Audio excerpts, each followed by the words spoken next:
Oikos presents 15 Seconds of Strength. Here we go. Steve's got a trunk full of groceries and no one to help him. Oh, that's tough, Jim. Looks like a 5-trip load at least. He grabs the first bag, the second. Bob, it looks like he's trying to do it all in one trip. He shimmies the door open, steps over the dog, and he stumbles. Oh, right into the kitchen without missing a beat. Jim, now that's a man who eats his protein-packed Oikos. With 15 grams of complete protein in each cup, Oikos Triple Zero can help build strength for every day. Oikos, stronger makes everything better. How to have fun anytime, anywhere. Step 1, go to ChumbaCasino.com. ChumbaCasino.com. Got it. Step 2, collect your welcome bonus. Come to Papa welcome bonus. Step 3, play hundreds of casino-style games for free. That's a lot of games. All for free? Step 4, unleash your excitement. Woohoo! Chumba Casino has been delivering thrills for over a decade. So claim your free welcome bonus now and live the Chumba life. Visit ChumbaCasino.com. No purchase necessary. VGW Group. Void where prohibited by law. 21 plus. Terms and conditions apply. This is VOCM Open Line. Call 709-273-5211 or 1-888-590-8626. The views and opinions of this program are not necessarily those of this station. The biggest conversation in Newfoundland and Labrador starts now. Here's VOCM Open Line host Paddy Daly. Well, all right, and good morning to you. Thank you very much for tuning into the program. It's Wednesday, April the 10th. This is Open Line. I'm your host, Paddy Daly, David Williams. He's produced the program. You'll be speaking with David when you pick up the phone or give us a shout to get in the queue and on the air. If you're in the St. John's Metro region, the number to dial, 709-273-5211. Elsewhere, it's toll-free long distance, 1-888-590-VOCM, which is 8626, so it's pretty cool here in this neck of the woods for the 10th of April. No big surprise in this province to have some cold temperatures, a bit of snow on the ground in the month of April, but don't be surprised if you come on some patches of black ice, which I did this morning, gave myself a good fright on the Guzhou off-ramp to come on the Kenmount Road, so there's absolutely patches of black ice out there. Be careful. Good to see Dawson Mercer break out of what has been a bit of a lull when it comes to getting on the score sheet. So last night he scored his 20th goal of the season. He also had an assist in the 2 goals that Jersey scored. They lost. Newhook with 1 assist inside a 9-3 barrage against the Philadelphia Flyers. And how about Brad Guzhou? So the bunch of the teams that competed in the Worlds, they all flew apparently on the same flight from Zurich back to Toronto, where they're competing in the Princess Auto Players Championship. Guzhou opened up last night against team Nicholas Edin. What happened? Beat him 6-5. The exact score he lost in the finals of the Worlds. So good opener for Guzhou. He's got a couple of games today. I think he has Scotland's Bruce Mowat today. He also has Brendan Butcher, Kevin Cooey, and Brad Jacobs later in the tournament. So boy, oh boy, tough one. Are you watching the NHL? Of course you know I am. So it's pretty fun to watch Austin Matthews chase his 70 goals. So he scored his 66th last night. He's got 4 games remaining to score the next 4 goals if he can get through, which is cool. And at the top of the scoring leaders race, there hasn't really been a race in a number of years necessarily, but this year between Kucherov and McKinnon, that's really the race now. McDavid's a little bit too far behind, but it's the first time since 1992-1993 where there's been 3 NHLers with at least 120 points, and Terry Panarin from the New York Rangers maybe going to hit the 120 as well, but anyway, there you go. Got a lot of frustrating emails from folks who are not pleased with the government's decision that to amend the bylaws or the legislation to allow for ride sharing, which means Ubers come to town. So the cabbies that are on the road, we know that that industry has struggled basically with the cost of operations, notably insurance premiums, as they're all piled into the one insurance portfolio, regardless of their own personal driver's abstract. So Uber's going to be looking for drivers pretty soon. I've had a couple of people say that they're interested, and did I have any information that they can find out to become an Uber driver? It's pretty easy. Just go to Uber's website itself, and then there's a want to be a driver tab to click on. So here they come. All right, speaking of staying on the roads, the terrible story I read yesterday morning, but I'll speak to it this morning, regarding just how dangerous Veterans Memorial Highway is. So it's notorious. And yet people can't get it through their head that they know that there's been so many collisions on that road since it opened. And just for numbers for context. So since January 2012 and December 2022, 417 collisions. There have been 12 deaths on that stretch of highway since 2018. 12 people died in 11 collisions. 5 of those crashes were head-on, 2 vehicle collisions, while 6 were single vehicle crashes. And so that's one of those stretches of road where you know full well, with the expansion of the speed camera program, there will be one on the the Veterans Memorial Highway. But interestingly, when we talk about there's people going hell-bent for leather, way too fast, way too aggressive and reckless, there's people also going really slow. Both entities put us all in risk when we travel on that Veterans Memorial Highway, a stretch of about, I think, 38.5 kilometres. Then the concept of, if you want to make it as safe as possible, then why not divide it? Fair enough, but, there's some additional monies flowing to the door. The government is going to request for proposals this year to talk about twinning 2 different sections of highway on the Trans-Canada itself. So there's going to be a 40-kilometre section of twinned highway from Whitburn to an area just around Bellevue, then 15-kilometre stretch from Grand Falls, Windsor to Bishop Falls, and it's going to be under what they call a P3 model, which got some attention at the beginning, but not so much in the recent past. So P3, they're calling it the DBFOM model: design, build, finance, operate, and maintain. NAPA's had obviously concerns about the collective bargaining agreement, which has their members responsible for snow clearing and ice management and what have you. It's probably not going to jeopardize any jobs, given there's going to need to be either different equipment or more people hired to clear the snow. And they talk about national standards. What exactly they are and how we hold the private company to account on that front, yet to be fully understood. But they talk about the potential to twin the Veterans Memorial, and so there you go. All right, let's not bury the lead any further. Been plenty of conversation, and most of it in opposition to the wind to hydrogen ammonia power for export. And yesterday, Minister Bernard Davis, the Environment and Climate Change Minister, did indeed release World Energy GH2 from its environmental impact statement and their assessment. So there are conditions still in place, and there are a variety of them. Pre-construction period, construction period, the additional permits that have to be brought to bear, some monitoring of how the proponent is using the roadways and the bridges to ensure that they can handle the weight of the equipment being brought on site in the Port-au-Port Peninsula and the Codroy Valley. Okay, so there's some 60 conditions. And apparently there will be ongoing monitoring to ensure that the proponent lives up to said conditions. But for all intents and purposes, the province has given a green light to World Energy GH2. We don't know the status of the other 3 proposals that are in place at this moment in time. Well, I guess that it has to include 4 when we talk about Pattern Energy at the Port of Argentia. And I tell you what, I'm not surprised, but the vitriol and the anger that is blocked my email inbox overnight is really quite something. And I'm not surprised, because you've heard the opponents of the project as much as I have. So there's a bunch of different things that I haven't had the opportunity to read through the entirety of anything regarding either the proponents, which is a really highly technical document, and it's as thick as you know what. But this is going to bring upon a lot of frustrated emailers and people pushing back against the province. So I imagine we're going to get some calls on that particular issue here today, and many of them will lean on the same thing.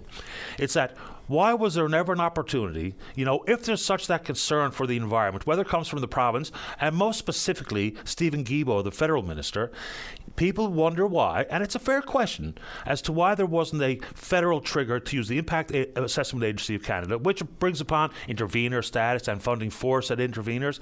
Minister Guilbeault said there was no need, and the province has said they don't need to see anything else inside the environmental impact statement from World Energy GH2, and it's full steam ahead. Now, that's just on the provincial front. It does not mean that at this moment in time, World Energy GH2, John Risley, or other proponents are ready to pull the trigger on their final investment decisions, because there's, as you've heard me say many times in the past, there's still a lot of unknowns on the federal front to understand what type of tax subsidies they're going to be able to avail of. But for folks on the Port-au-Port Peninsula, and again, it's much like, and I'm not going to say that this is akin to Muskrat Falls, because they're 2 entirely different things. I'm the customer for Muskrat Falls, me and you. But folks living alongside the Churchill River in Labrador, their primary concern was the environmental impact, or the environmental devastation, people might say, regarding that development at Muskrat Falls. For folks living on the island, primarily the concern was the cost. I think it's going to be a very similar reaction to this one. Not to say that no one in town cares about it. It's full steam ahead. Let's go.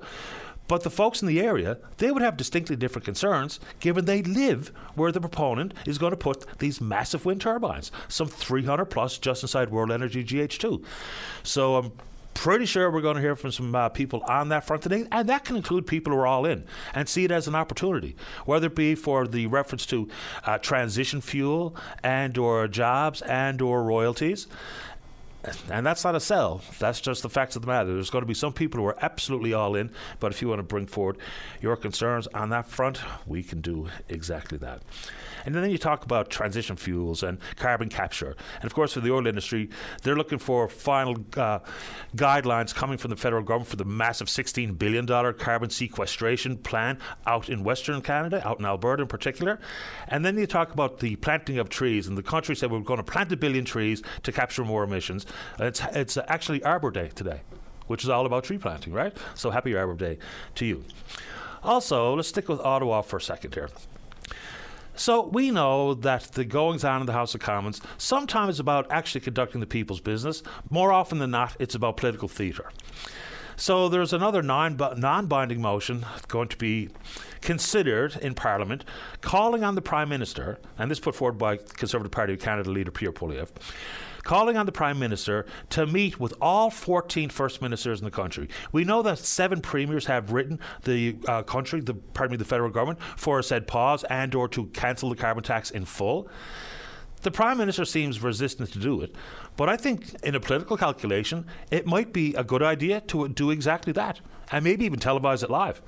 I don't think the Conservatives are wrong here that when you have distinct concerns brought forward, whether it be about infrastructure in place to accommodate said transition, and in this province, Premier Fury says we simply don't have it at this moment in time.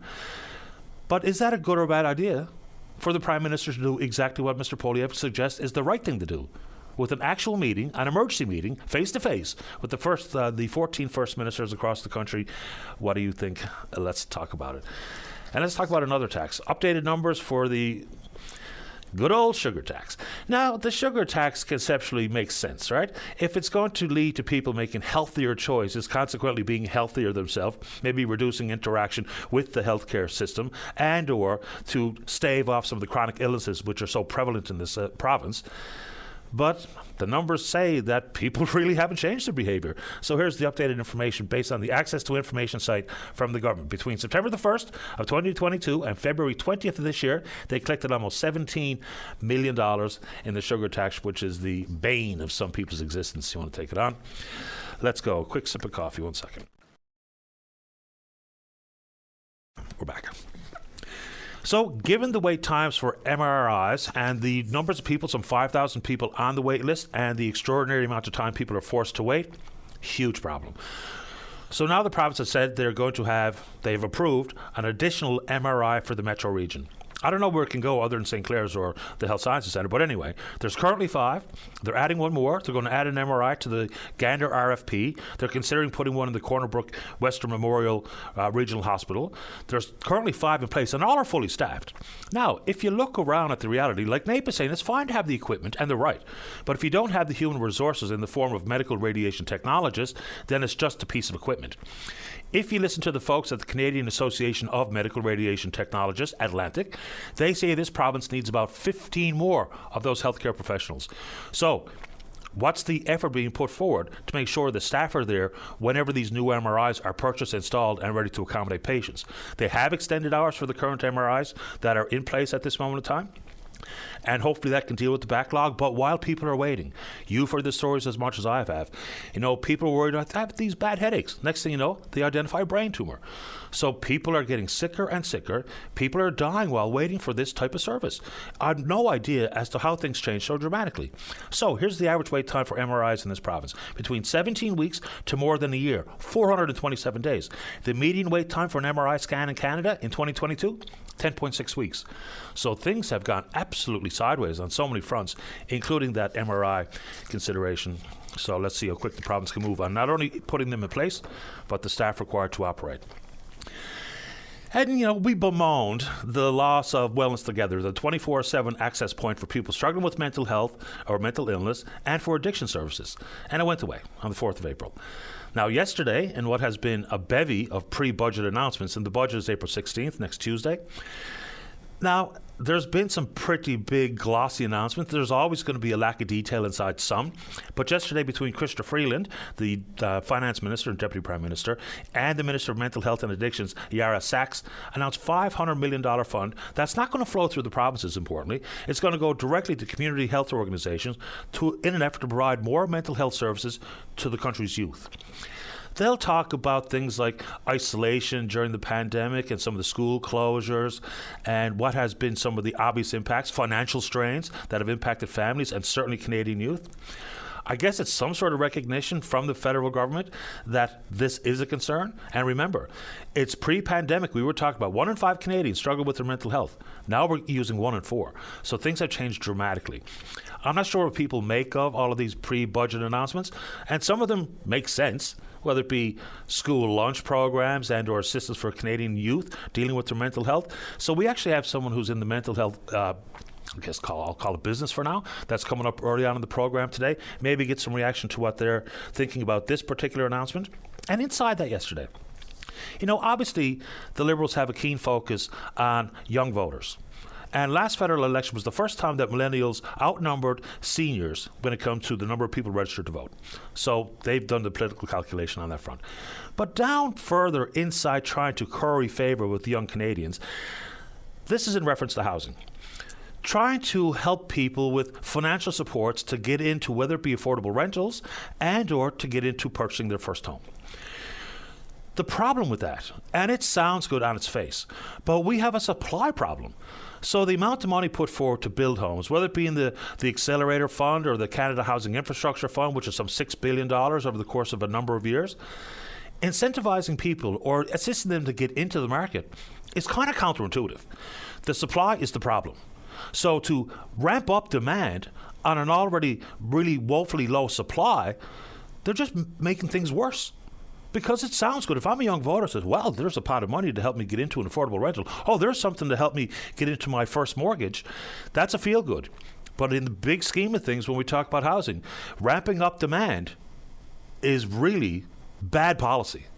And I know that will not sound good in the minds of young voters who are thinking, these are exactly what I need from my government officials. I need assistance to get into a home. Fair ball. But ultimately, those assistance dollars are just going to see the housing prices steadily increase, right? Because economics 101, when we talk about supply and demand, the supply is the problem. So making it worse on the demand side seems like absolutely bad policy to me. I don't know what you think, but we can take it on. All right, how are we doing out there, David? I'll get a few quickies before we get going. Now, we've been talking about the Canada Dental Plan. Again, sounds good. With the 30,000 plus dental professionals in the country, there's only in the neighborhood of a few thousand, apparently we're told, have actually signed up to participate in the program. So folks, your dentist that you've seen for years or decades might not be a dentist you'll see in the future if you're going to be able to avail of this. The dentists say that the administrative burden and the lack of cost coverage in full for some procedures is a problem that they have. And they were brought in at the 11th hour for consultations. And then you see this absolutely ridiculous story coming from Central. Remember back when there was a couple of correctional officers and an inmate, I think from Bishop's Falls, brought into Gander for a few teeth to be extracted. Right, so whatever went through Dr. Louis Bourget's head is beyond me. So you know the story. He allowed one of the correctional officers to extract a tooth from a sedated inmate, and now has been given an absolute discharge. Absolute discharge, will not have a criminal record. So it's the lowest level of criminal sentence that an adult offender can receive. No criminal conviction is registered, and there's no probation order, and no criminal record. So he called it a learning moment, and whatever excuses he made, and the judge said, based on the guilty plea and the financial burden which has already come to bear, because Dr. Bourget has settled a civil claim against him, the civil claim against the province continues, but I don't imagine it'll be a very attractive option. But just, for folks who desperately need some dental care, maybe they'll go and continue to go to Dr. Bourget, but an absolute discharge for an absolutely insane procedure that took place in his office. All right. Oh, a couple of quick ones. So the FFAW have called a press conference this morning at 11 a.m. VOCM will be there about snow crab. Now, I wonder, is this going to be any new information available, or are they simply going to reiterate their already public stance? There is some confusion amongst harvesters, some with very low quotas for crab, apparently have steamed out and gone at it, much to the chagrin of some of their fellow snow crab harvesters. But we'll hear from Greg Priddy at the FFAW this morning. And big testimony anticipated at the inquiry into foreign interference in the 19 and 21 elections. The Prime Minister is set to testify today, and that also will be Karina Gould, who's the Government House Leader, Defence Minister Bill Blair, Public Safety Minister Dominic LeBlanc, all during the first half of the day, and then Trudeau this afternoon. We found out a little bit in the ongoing inquiry. So this is basically the continuation of who knew what when, and then importantly, how that information flowed through government, not just on the government side, but also with opposition leaders, because that's been some of the ongoing confusion here. They say they've been lulled into a sense of complacency because they thought everything was hunky-dory. But the Prime Minister had been briefed many, many times about some of the interference issues, whether it be from China, India, Pakistan, Russia, but the Prime Minister set to testify today. That's going to be a big one. And I think this is an American-based holiday. Well, not a holiday, a day of recognition, but it's National Siblings Day, apparently, which is pretty cool. Even if it's not a Canadian thing, I'm going to wish my siblings Happy Siblings Day today. Andrea, Michael, Jennifer, and Lisa, happy day to you. And I want to send out a big happy birthday greeting to a great friend of the show, Raymond Mackey. He turns 90 years of age today. We spoke 1 year ago today on his 89th birthday. Give him a quick shout. So, Raymond, from all your family and your friends, happy 90th to you, sir. We appreciate you tuning into the program and hope you have a fantastic day. We're on Twitter.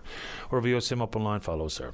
Email address is openline@vocm.com. When we come back, we're going to kick off the show, speak with the Executive Director of the Canadian Mental Health Association of Newfoundland and Labrador. That's Chandra Kavanagh. She's first, and then you. Don't go away. Welcome back to the show. Let's go to line number one and say good morning to the Executive Director of the Canadian Mental Health Association, Newfoundland and Labrador. That's Chandra Kavanagh. Chandra, you're on the air. Good morning. Thank you so much for having me. Happy to have you on the program. Welcome to the show. Oh, thank you.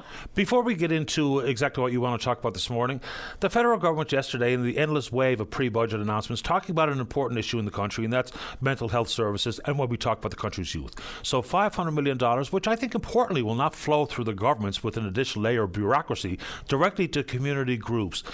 You know, it's all well intended.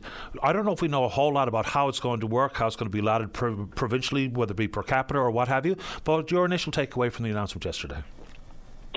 Yeah, so very, very interesting, this idea of a youth mental health fund aimed at helping younger Canadians gain better access to mental health care by reducing wait times and also providing more care options. So, as you say, it was announced that there'll be an investment of $500 million. And the idea is to help community organizations provide more care for younger Canadians and better equipping organizations to refer youth to mental health services within their networks and partnerships. So I think really, I mean, as you say, of course, the MHA welcomes the investment of $500 million in youth mental health from the federal government. This funding is critically needed, as we know, to address the mental health and substance use challenges that are facing young people across the country. And we're also very glad that this is going to be focused on access to community-based services. Young people need better access to programs and services delivered by community-based organizations. We know that young people face considerable challenges navigating what can be a very complex health system. Many young people don't have access to private insurance, and so as a result have to pay out of pocket for access to services like counseling. But while we support this commitment and think that it's very significant, we know that it's the tip of the iceberg when it comes to addressing youth mental health challenges and the challenges that face the mental health system as a whole. Back in 2021 on the campaign trail, the federal Liberals promised a similar fund for post-secondary institutions to help with the mental health, of course, of their students. Now they're saying that they'll flow it through community groups, which can indeed include post-secondary students. I don't know if they've given an age cutoff here, because generally speaking, we talk about youth up to the age of 25. People sometimes think, well, but once you're past 19, you're no longer youth. But generally speaking, we capture up to the age of 25. I wonder, is there an opportunity, and I'll get your thoughts on this. It's fine to flow through community groups, which I think is the right play. But when we have a captive audience in the K-12 system, I wonder, is there a way to create, whether it be new curriculum and human resources associated with mental health and addictions, to put it right there as a formalized part of learning in this country? Because it's one thing to go, you know, through a community group after your school hours are done and throughout the summer months, what have you. I wonder, is a way to make this part of the education system, because that could be ultimately beneficial, because as a collective, people be more aware of mental health issues and the struggles that some of their classmates might be facing, because empathy goes a long way when we're talking about mental health, mental wellness. I couldn't agree with you more, and it's interesting. It's like you're reading my mind. So CMHANL is currently working on 2 different projects, one aimed at the K-12 system, one aimed at K-6 and one aimed at grade 7 to 12, that's looking at exactly this. So we find that there is certainly value in having things, directly built into the school system. But one of the things that we have to think about is the fact that the curriculum can already be very full. Teachers already have a ton of demands that are put on them.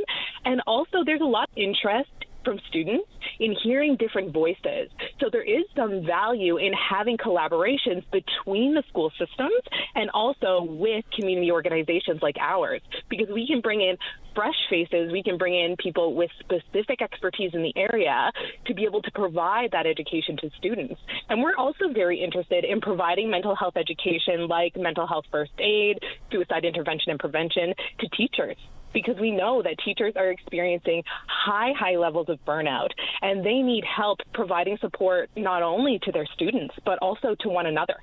So I think absolutely there is room in the school system for targeting this kind of intervention, and that there are real meaningful partnerships to be had between the school system and organizations like CMHANL. Yeah, I mean, I guess, and you're 100% right about the amount of burden already on the teachers' shoulders, and they're not formally trained to deal with mental health-related matters, which would require people like yourself and others around the country to be part of delivering that curriculum. So if you rotated mental health, coping techniques, what have you, to how to manage your money, to, exposure to the trades, first aid, those types of things, I just think that maybe some real-life beneficial down the road, more attention on that front might be helpful to the student and then consequently to the community upon leaving the grade 12 system. What does mental health first aid really mean? Because I hear people throw that around, but I'm not even entirely sure what it means. Absolutely. So mental health first aid is real-time skills that you can apply when somebody comes to you in a crisis, when somebody comes to you and needs help, or even for yourself when you need help. So the nice thing about mental health first aid is that it is real-world tangible skills. So we're not talking about a general introduction to mental health, although that is very useful. We're not talking about general mental health education so that we understand the difference between mental health and mental illness. All of that is very useful. But it's, scenario learning that provides you with skills in real time, that the next time someone comes to you and discloses to you that they're upset, discloses to you that they're in crisis, discloses to you that they just experienced a trauma, you have a toolkit that you can use to address that. And that's one of the things that we find with people who are coming out of that training is they're able to say, I had an experience where someone disclosed something to me and I just didn't know what to do, and now I do. And we often think about, this is something physicians need. This is something nurses need. But as we say, this is something that teachers need. I had an experience recently where I was with my stylist and she was doing my hair and we were talking about mental health first aid and why it's valuable. And she said to me, you would not believe the things that people have disclosed to me sitting in this chair. You wouldn't necessarily think of it, but it's very intimate. People share things. People chat with their stylist. And so she was saying how useful it would be for her, sector more generally, for her business to have this kind of training because she has had things disclosed to her that she really didn't know how to deal with. And I think that we've all had those moments where someone has shared something with us about their mental health, and we don't know what the next steps are that we should take, or even where our own mental health has been not very good, and we don't know what steps to take to help ourselves. So something like mental health first aid and suicide intervention and prevention training gives you those specific tools to take action in real time. As they say, between your hairstylist or your barber and your bartender, they know more about you than maybe some of your friends do because they hear so many tales of woe.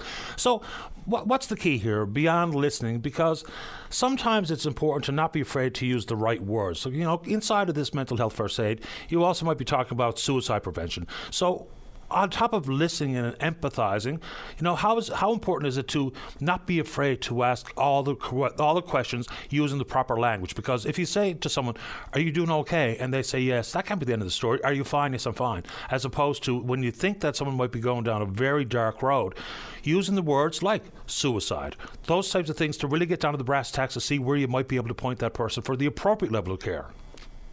Absolutely. And there's been conversations that have happened in the past that are, people are afraid to say the word suicide, that they might somehow accidentally encourage someone to engage in dangerous behavior. And the research has found that is absolutely not true at all, that in fact, naming something like suicide gives people permission to talk about it and to share, and then gives you the opportunity to be able to share things like resources where someone could go next. And I find that language and using careful language is so important, and I am learning all the time. So I've been in the role of CEO of CMHA-NL for a year. Prior to being in this role, I still use terms like commit suicide, which is not something that we use anymore. It has the implication that suicide is a crime. So talking about things like suicide loss is still something that I'm learning how to do. But I think not being afraid to have those conversations, not being afraid to make mistakes, and then taking a look at your language and saying, how can I talk about this in a way that really invites people in and invites people to open up, as opposed to shuts them down or makes them scared to say something. Yeah, I go back to an incident where I went to a funeral home one time, this is a number of years ago, and I think hopefully things are changing regarding the stigma and the embarrassment and the lack of willingness for people to talk openly and honestly about these things. And you could hear someone ask the question of the grieving mother, what happened? And she said, he died by suicide. And the whole crowd went, hush. That was it. Mm-hmm. No one spoke because that was the word that no one knew how to deal with. And I think, and hopefully things are changing on that front. So inside your organization, if someone wants to take place in one of the courses or workshops or get information, what do they need to do to contact with you and your team? So all they need to do is check out cmhanl.ca. They can reach out to us directly, and we can provide them with all sorts of different opportunities. So we have everything from, very low barrier, open educational opportunities where we provide suicide intervention and prevention training and mental health first aid training to the community. We also really encourage employers to get in contact with us because we can offer these offerings to their employees specifically. We also have bespoke offerings where we can talk about things like burnout. We can talk about creating good relationships with your employees. We do this work through schools. We do it through community groups. We do this work for not-for-profits. So really there are, 6 ways to Sunday that you can be provided this education. All you need to do is reach out to us, and we can tell you and guide you for what might be the best way for you to get involved. Chandra, I appreciate your time. It's nice to speak with you for the first time on this program. Congratulations and good luck in your new role. Thank you so much, and happy to chat anytime. Take care. Stay in touch. Okay, bye-bye. That's Chandra Kavanagh, Executive Director and CEO of Canadian Mental Health Association of Newfoundland and Labrador. Quick traffic note, the car accident at the intersection of Heavy Tree Road and the Robert E. Howlett Memorial Highway. Police are on scene. Avoid if possible. Let's take a break. When we come back, we'll talk about the wind. The wind captured by wind turbines that generate power for electrolysis, hydrogen, ammonia for export. Don't go away. Welcome back to the program. Let's go to line number 2. Good morning, Cease. You're on the air. Paddy, it was a sad day for Newfoundland yesterday when Bernard Davis made that announcement, because those wind turbines is going to destroy our province and is going to affect the vegetation, water, birds, animals, all vegetation. Because I was in Arthur, Ontario, a year ago, and there's about 2 or 3 dozen of those up there, and people are getting sick and everything from the ammonia. Hello? Wind is not a new concept. There's wind turbines in various parts of this country and around the world. The inclusion of a hydrogen and ammonia plant to be built at the port of Stephenville is, of course, a different facet inside these proposals. The kind of safety and safeguards that need to be put in place are obviously very real and required. So I don't know how prevalent any sickness and or ammonia escape has been in other ammonia-related facilities across the country. You say that you've had first-hand experience with it. I haven't, so I really don't know. But I know it can be really quite dangerous.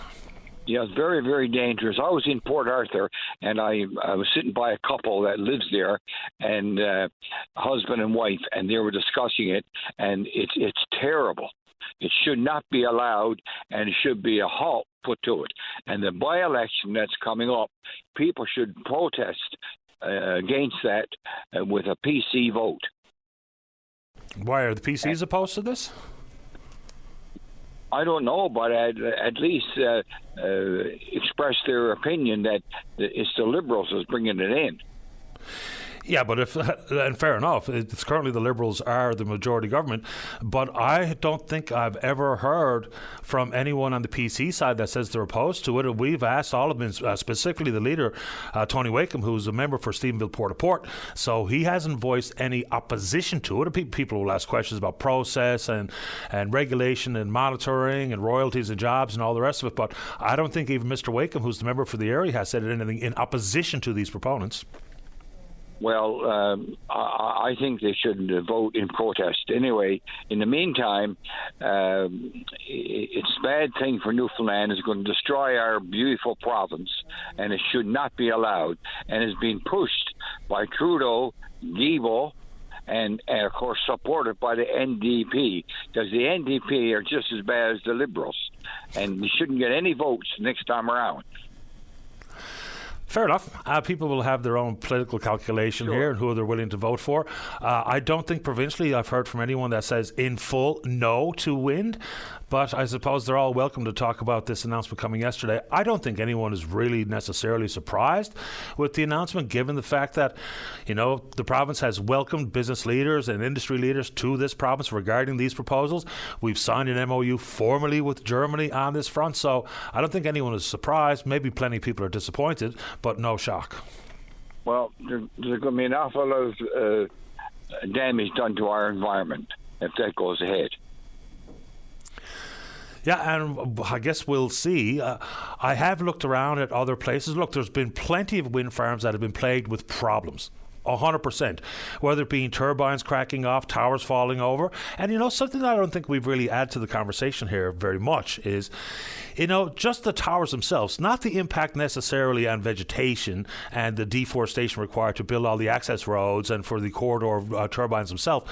And someone planted this seed in my ear just yesterday.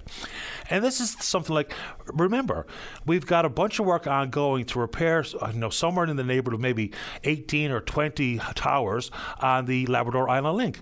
And that's because of ice buildup. What happens when, one, the wind is absolutely ferocious at times? And, of course, there's a braking mechanism on these turbines. But number two, what's actually in place to keep from having freezing ice build up on the turbines themselves? I don't know. I don't think anyone's really have addressed that. We've talked about impact on moose and bats and birds and vegetation, and people talk about worries about ammonia and the fact it's for export and the seemingly low royalties.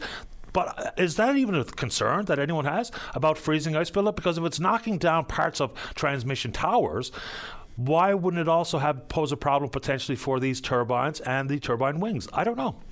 But I haven't heard anyone mention it. That's an excellent point, and it should be checked out further. And something? Newfoundland, we get the worst weather in Canada, freezing rain, high winds, and I guarantee you they're going to have a lot of issues with freeze up and everything else. I wonder, because there's such a thing as the wind blowing too hard for these turbines. Right. And yes, there's been plenty of damaged turbines across the landscape. And, I say many times, and I think it's accurate to say, that wind on shore is not new, but we are talking about a different size and scope and scale of wind farms versus anywhere else in the country. The largest one in Alberta, I think, only includes 166 turbines. We're talking about over 300. I think the final number in phase 3 is 364 of these behemoths in one proposal. So we are talking about something that's different than what's currently being used for wind-generated power in other parts of Canada. Anything else this morning, Cease? Okay. Regarding the carbon tax, I'm really surprised that the NDP, of course, they're supporting the Liberals anyway, and that's why the Liberals are in power, because of the NDP. Well, I don't hear them talking about the cost of living and carbon tax and all this anymore. I mean, they used to be for the poor people, but they're not anymore. Well, certain things they speak to dealing with people struggling with cost of living. But, of course, they're not going to oppose the carbon tax. But inside their own platform was a price on pollution, a carbon tax. So they're not opposed to it anyway. They, as a party, are in favour. Well, they're supporting it, and it's driving the cost of living in Newfoundland really, really high, and people can't afford to buy groceries hardly. But anyway, I guess that's it for the day, Patty. Well, the price of gas, just a quick note. Look, when we talk about impact on price of groceries, price of fuels, what have you, of course the carbon tax has an impact. The Parliamentary Budget Office said when we talk about only the rebate, many Canadians are well further ahead when the rebate outweighs their carbon spend tax. But in the overall impact on the economy, most Canadians feel a negative pinch because of the carbon tax. So there's two parts of that report, that the Liberals focusing on the rebate and the Conservatives focusing on the larger economic impact. But in the I'm sorry? Okay. In the price of fuels, prior to April 1st, when it went up 3 cents, so from 14 to 17 plus cents in carbon tax, 3 months prior to that, the price of fuel went up 30 cents with no change upwards in the carbon tax. So I think we've got a multifaceted concern here. So we have not factored in just how much impact comes from the oil companies themselves, the refineries themselves, the distribution network, and the impact of 30-cent increase inside of 3 months with no increase in the carbon tax. We haven't factored that into the price of fuel, which I think is a huge missing piece of the puzzle. 17 cents over the course since they introduced the carbon tax, and now that's the end result on fuel, but it went up 30 cents in 3 months without any adjustment upwards in the carbon tax. That's part of the conversation. A quick question. Sure. I heard someone say that there's crab coming in from PEI being processed here, and they're getting $1 more a pound. I heard the same thing, and the fact of the matter is, I heard someone say that they were paying $3.75 a pound, and the current price established here was $2.60. This is not new. Sense. This is not new. I mean, the processors have been trucking in crab or having it landed here from Quebec harvesters or Nova Scotia or PEI right at the wharf. And now you're right. We've seen trucks come into various plants with product from elsewhere. And I guess if the harvesters won't catch and supply the processors, and they're allowed to do this, you know full well they're going to do it. That's right. So there's no deal on the local crab prices, nope. Is there? No deal at all at this moment in time. Both sides have dug in their heels. There's a news conference coming up at 11 o'clock this morning from the FFAW and their president, Greg Priddy, about snow crab, and we don't know what it's going to entail. Whether or not there's more new information and or they're simply going to reiterate their position, I guess we'll all find out at 11 o'clock. But at this moment in time, no deal. And apparently some snow crab harvesters with very small quotas are going at it.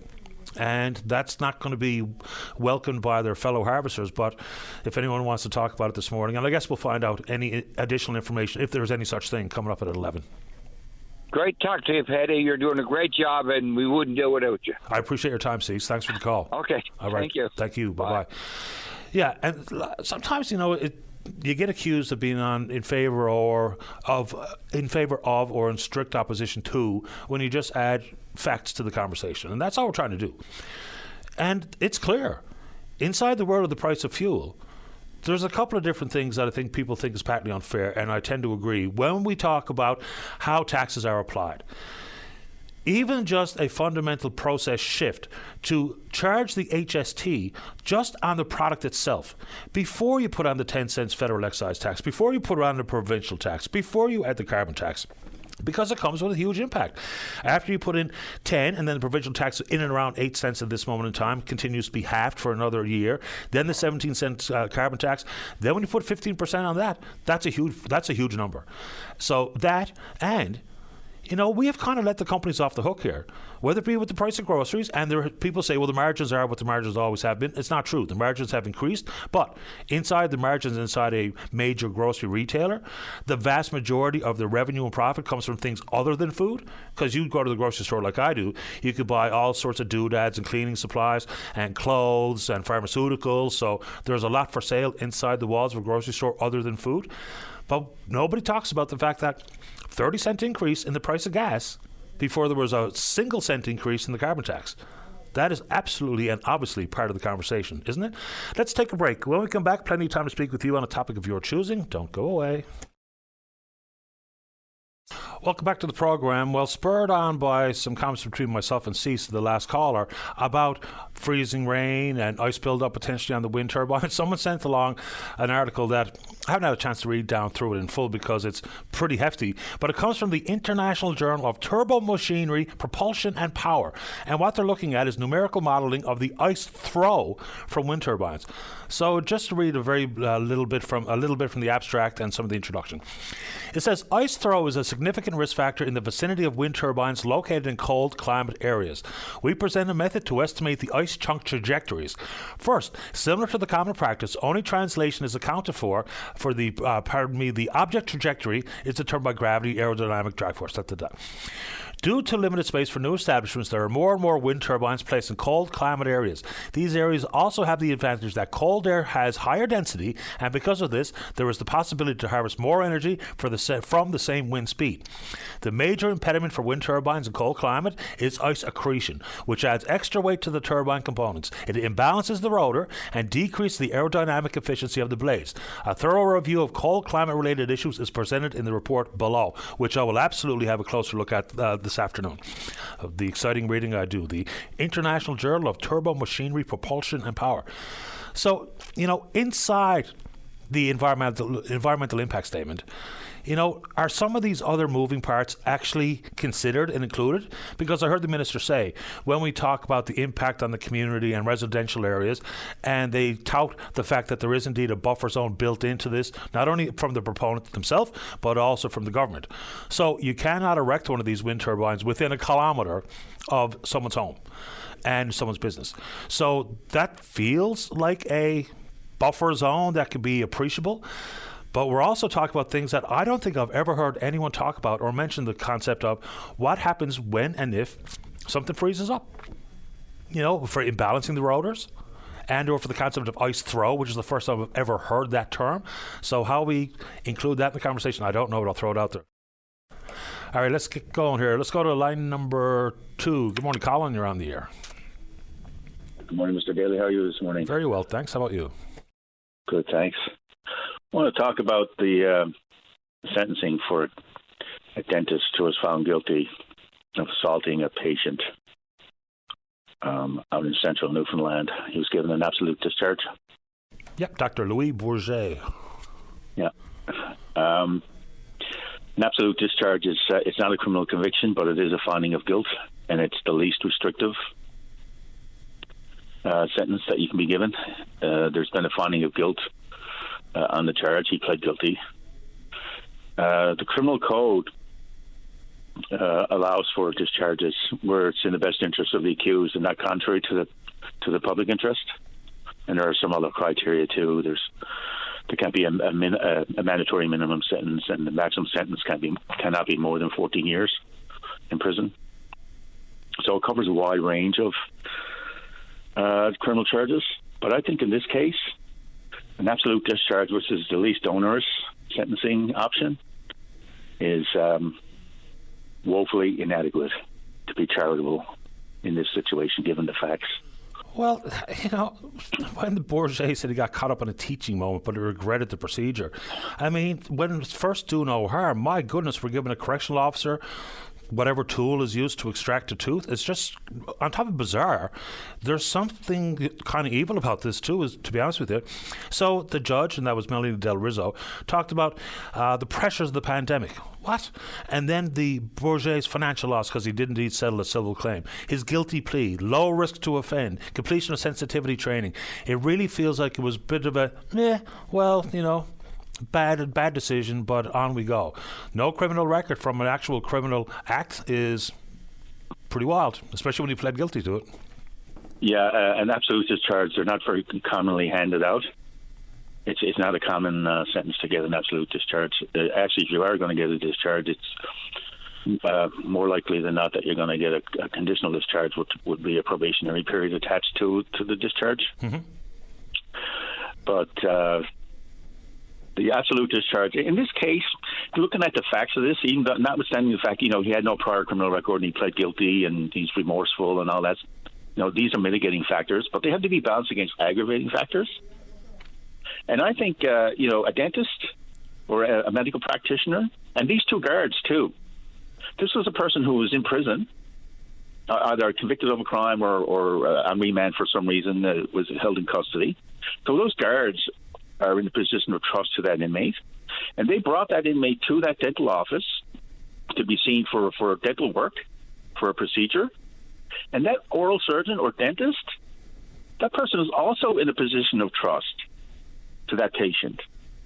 And that patient was put under sedation in a dental chair And this, these things happened to him while he was sedated. That is an egregious breach of trust.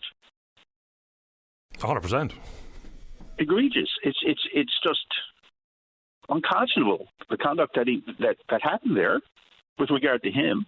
And in no way do I think he should have been given an absolute discharge. I think the Crown, and I don't know if they have grounds to appeal this or not, but it is possible for the Crown to appeal a discharge. And I think the Crown should seriously consider appealing that. Yeah, it's just a strange story no matter how you slice it. It really, truly is. I mean, it's not the only strange medically related story that we had in that time frame. You know, the one about, people say that when I bring this up, I'm mocking someone who's not mentally well.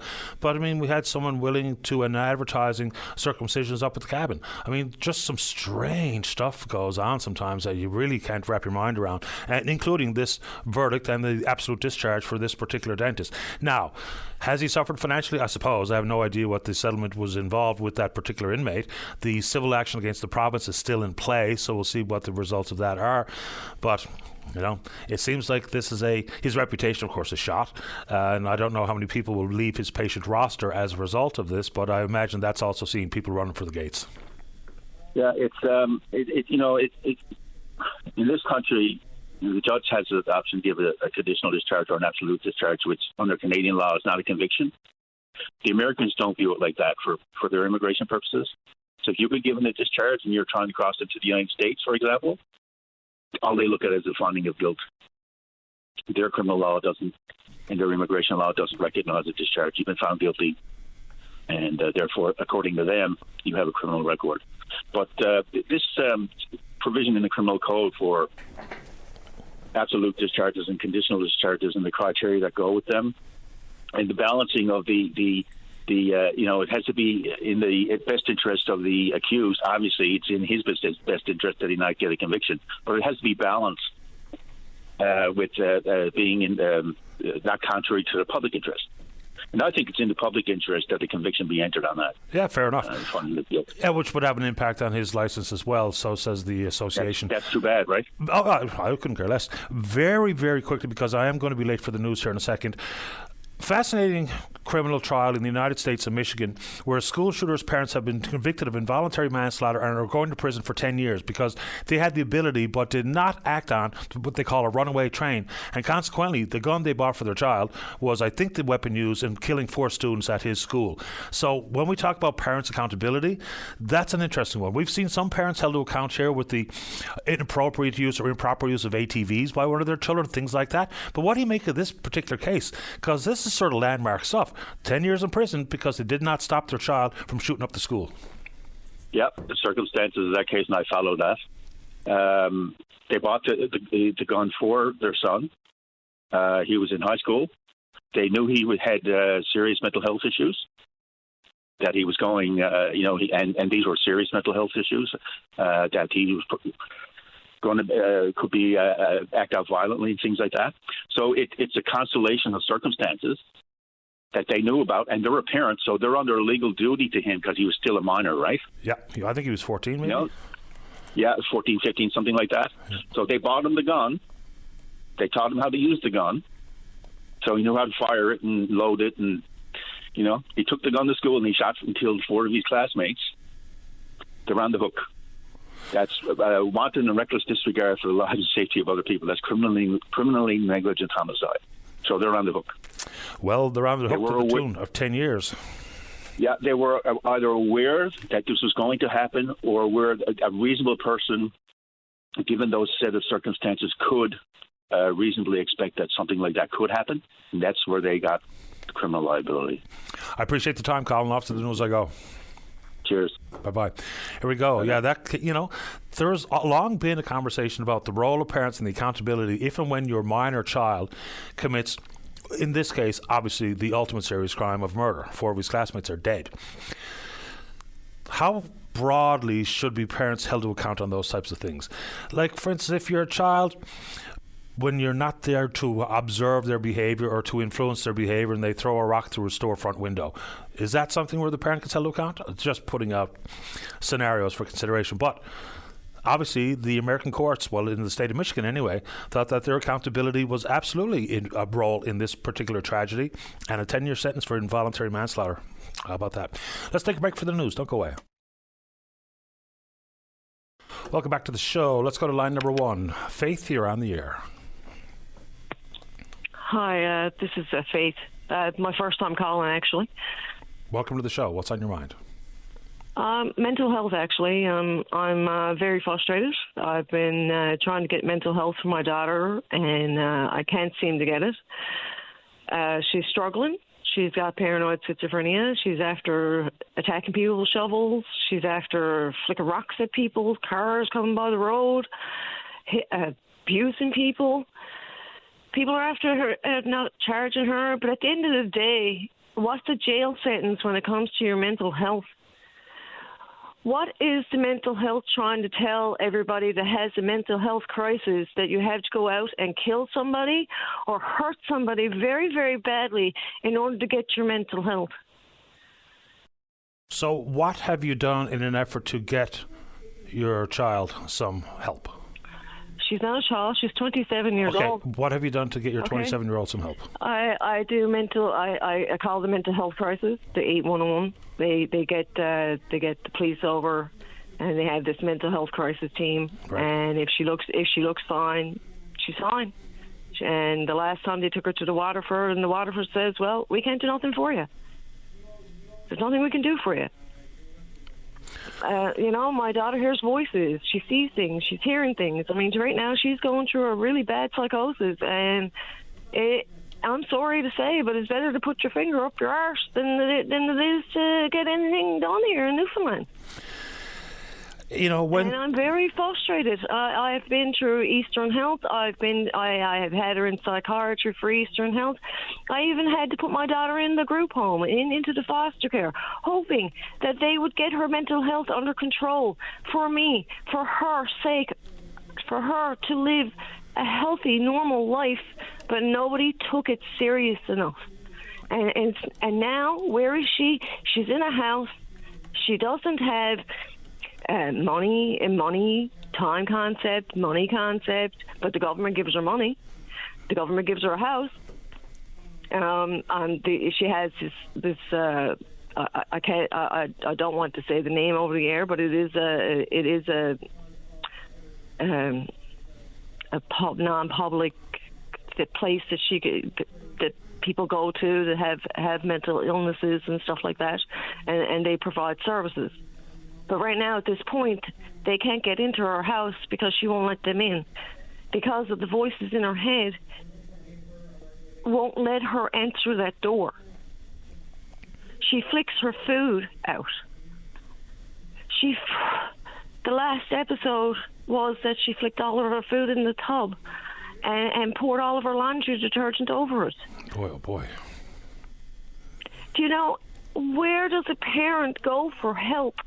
For your 27-year-old daughter has a mind of a 12 to a 13-year-old and doesn't have the capacity to be in that house. My daughter needs to be in a wraparound approach with the mental health system that we do not have here in Newfoundland. And I don't understand why we don't have that. And then we have this mental health, New Health Hospital. What is that providing us with? Is that just a bigger building? It's an excellent question. More comfortable modern surroundings is important when we talk about health services, including mental health. But unless the process and the human resources and the staffing and the wait times are addressed, then it's just a brand new building and no more. Right.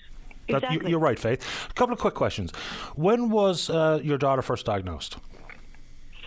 It's been in progress. She's not properly diagnosed, sir. And I'm going to tell you that right now. I mean, as soon as I said that I drank alcohol, that was it. It was FASD, and that was it. And then they told me that she had FASD. And then come to find out about it, I get my documentation. And I have COFS there with me, and I have the head honcho of COFS with me, and I also have the counselor with the CYFS with me.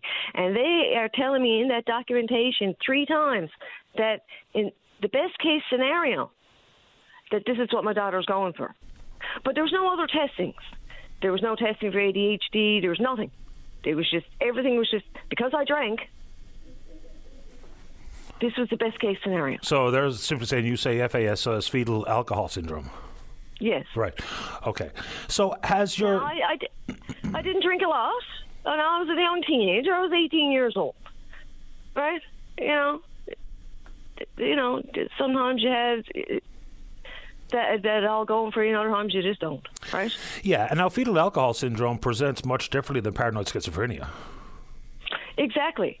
But at the end of the day, it was the best case scenario. So she there is no diagnosis of FASD on her. At the end of the day, her prognosis, her diagnostics is that she is a paranoid schizophrenic. Has she ever? And we had her in Edmonton. Yep. I'm sorry. We had her in Edmonton three times, and that was the best. That was the best. Unfortunately, that was the best mental health that we had for her. We had her in there for 3 times, 30 days, and there was nothing that they could do. She was a paranoid schizophrenic. They offered her help, but she just couldn't take it because of the simple fact, at that point of that period of life, she was addicted to crystal meth. And so she got help for her addiction, but not help for her mental health or mental illness. Right. Yeah. Right.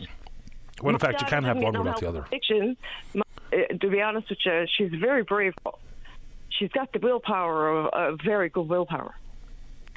But the only thing is, these voices in her head, they tell her to do bad things. And that could be to hit somebody. That could be to hit you with a shovel.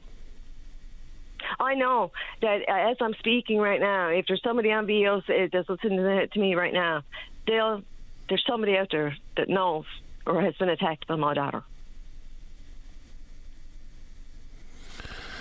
I appreciate the time, and I don't have a lot. I just want to know what's the message the mental health wants to send to everybody with mental health illness. Do they have to go and kill somebody? Do they have to go and hurt somebody in order to get their proper help? And then at the end of the day, they're going to have a jail sentence. So where's the proper help? It's a good question, and I wish I had an answer to that very important question.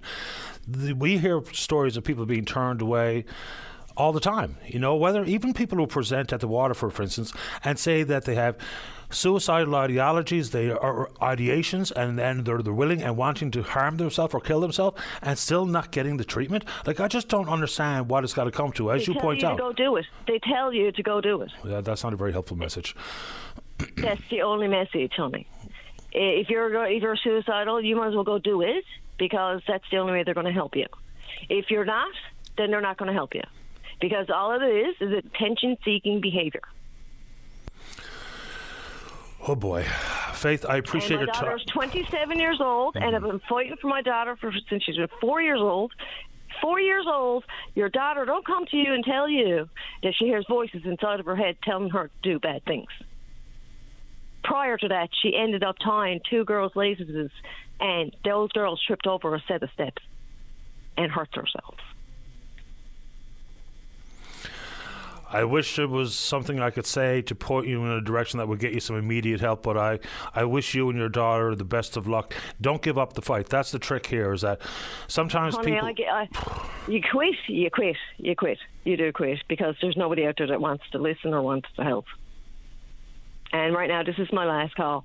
I am calling the OCM. I am calling W5. I am getting this on the go. I want to know. What's it going to take for the mental health in Newfoundland to get it right? Because we're losing our youth. Our children are our future. And nobody sees that. Look at all these children with anxieties. For what? To fit in society? When society doesn't even make sense. Sometimes it absolutely doesn't. I wish you and your daughter good luck, and I know you feel like you're going to quit, but if this spurs on any further coverage, whether it be with the W5 or anyone else that you might reach out to, hopefully that keeps the fight in you so that you can hopefully eventually get exactly what you and your daughter need. I appreciate your time. I wish you good luck, Faith. Thank you so much. You're welcome. Take care. Bye. All right, bye-bye. Oh, man. Let's go ahead and take a break. When we come back, plenty of show for you. We really thought we'd be inundated with reaction to the announcement coming from Minister Davis yesterday regarding the release of World Energy GH2 from their environmental assessment. And, of course, I'm getting tons of emails. And, again, when some of the big news stories of the day, and you think as a listener that's going to dominate the conversation, and maybe you want to bring forward your concern of something that you don't think is as important or as big. But, of course, that's the nature of this program. If it's of importance to you, that's absolutely important enough for me to want to talk about right after this. Don't go away. Well, welcome back to the show. Let's go to line number 1. Good morning, caller. You're on the air. Yes, Patty. How are you this morning? I'm grand, sir. How about you? Oh, doing pretty good. Just concerned about the crab fishery now. I think there's supposed to be some kind of announcement on it there today. Well, I don't really know what to expect. I mean, do you have any inkling as to what's coming? Because, you're right, there's a press conference coming up at 11 o'clock this morning with the FFAW. I assume that means Greg Priddy. But is there any new information, do you think? Or is this simply to reiterate the stance of the harvesters? I wonder. I'm not sure. Me neither. I mean, I'm a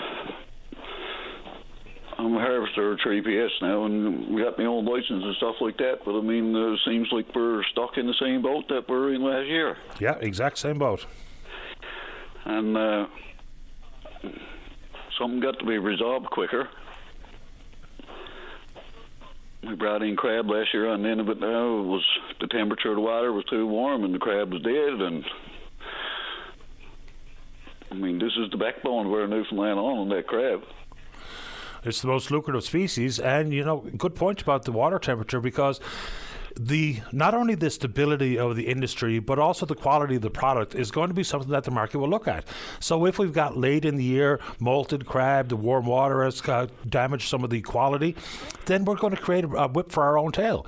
So I know 6 weeks might not be the tie-up length of time this year, but we've already seen the impact inside the Bonavista plant. Some 58 people without employment insurance are now looking for social assistance, and the harvesters are tied up, consequently not making any money to pay their bills. I don't know where this ends, but what's the number for you? If 260 isn't good enough to fish for, what is? Well, we can't go for any less than $3. I don't see how we can do it. You got cost of fuel now almost up to $2, and the price of bait up to $3.50 a pound, and people got payments on their boats, and then you got insurance, and how do we fish for any less than that? Well, I don't know, and I would imagine there's a different set of circumstances for different harvesters based on how leveraged you are with the bank, the size and scope of your enterprise itself, what kind of individual quota you got. How big a quota do you have?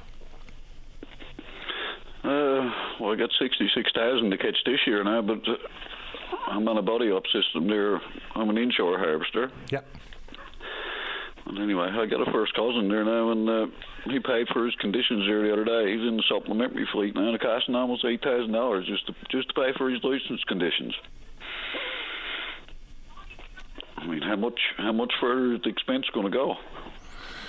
I don't know. I mean, there's all sorts of concerns about how you can offload your enterprise or hand it down, and the licensing costs that you just mentioned. And of course, they'd all be pretty much union matters, as opposed to the standoff we have now between the ASP and the FFAW. I don't know. It leaves us with no leg to stand on, really. Us harvesters now are the one getting the money invested, not them, as far as I'm concerned. Yeah, I suppose they have their own level of investment in their own operations, but they do hold a lot of the cards. Like, for instance, there's processors out there now that are shipping in crab to put their employees to work inside the plant and, of course, make their own bit of money on it. Now, this is not new. We've seen this in years past as well. So while there's been delays in our harvesters going out to get the crab, we see whether it be Quebecers pulled up right at the wharf itself to offload and or trucking in the product. So they're not going to struggle. They're going to go ahead and process some crab. not necessarily from our waters, but there are people out there going after it. Have you heard those stories as well? Like talking about the Fogo Island Co-op, and maybe they're going at it. Maybe somewhat very small quotas like 5,000 are going at it. Are you hearing those stories? Oh yes, I'm hearing them all. Yeah, but that's where the problem lies. Now we can't wait much longer because I brought in crab now on the last year. Sure, most of it was dead. The temperature of the water when you bring the crab out of the water now in July month now. When you come up and dump it out of the pot now, when you pick the crab up out of the pot, even as soon as it come into the water, now the legs was hanging off it. By the time you got it into the wharf, the backs were black on it. So I mean, they got to try to get something on the go. So the temperature of the water has to be right for us to fish. Yeah, because you can't go out and fish for crab in the middle of the summer. No, and it costs the same amount to go out and fish in warm temperature waters as it does in the cooler early part of the season to bring in live crab, top quality. It cost you more money to go out late in the season because they're not going to take your crab. And I don't know how much was dumped last year, but apparently a significant amount of crab was dumped. Millions of pounds. Yeah, wild. I don't know what they done with the last trip I brought in now. If they processed it or if they dumped it, but if they processed it now, it certainly wouldn't good quality. No, and it can't be. Very. Yeah. And I was very lucky I got paid for it. Well, I'll be interested to hear from Greg Pretty now coming up at 11. I appreciate the time. Would you like to say anything else? No, that's good, Paddy boy. Thank you very much, and I'll be waiting here to see what goes on with that. I appreciate your time. Stay in touch. Thank you very much. My pleasure. Bye-bye. And as Ivan writes, and I mean, it's not that I don't know this, because we've said it many times here in the show, we'll land on the concern regarding the dollars and cents, and at £2.60, and even the FFAW, their submission was $2.83. We still don't know exactly who lobbied the government to change the process right back to where we were last year with the I'm not going to say if it's a stupid play or a stupid policy or process, but it certainly doesn't work. So they pick one price or another. And of course, it's not simply about the 260. It's about the fair market share. And we've heard many times about historically what that has been for the percentage of the market for the harvester, percentage of the market price for the processor. And we thought, well, I think many people thought that's exactly where we'd land. Because if there's, the market is going to pay what the market's willing to pay. And if there's a percentage known going in, then there's no real argument to be had. Because people can want $5, but if it's not willing to pay $5 in the market, then you can want whatever you want. So if we knew that the percentage breakdown was going to be X going into the season, then we would have, I would imagine, very little in the way of arguments and tie-up. Now, it's going to take an awful lot of work and maybe bending of some arms for either side to accept whatever percentage is put on the table, but that's a much smarter way to arrive at a price so we don't have these types of issues. And if that led to the dumping of millions of pounds of crab because of a 6-week tie-up and fishing into the warmer waters and the molted crab and the blackened backs and the legs falling off, sure, that's not good for anybody. Not good for the harvester, it's not good for the processor, it's certainly not good for the reputation of the industry from this province, period. Let's take a break. When we come back, we're speaking with you. Don't go away. Welcome back to the show. Let's go. Line number 2. Good morning, Don Connolly. You're on the air. Good morning, Paddy Daly, and how are you this fine day? Couldn't be better, I suppose. Don, how about you? Not bad, boy. Not bad at all. Paddy, I'm here thinking about the cold weather outside, but thinking about how I can make things a lot warmer by thinking about our adult camp for the blind again this year. The adult camp for the blind is going to be going ahead on August the 10th to the 17th out at the Lion Maxim Memorial Camp in Bishop's Falls.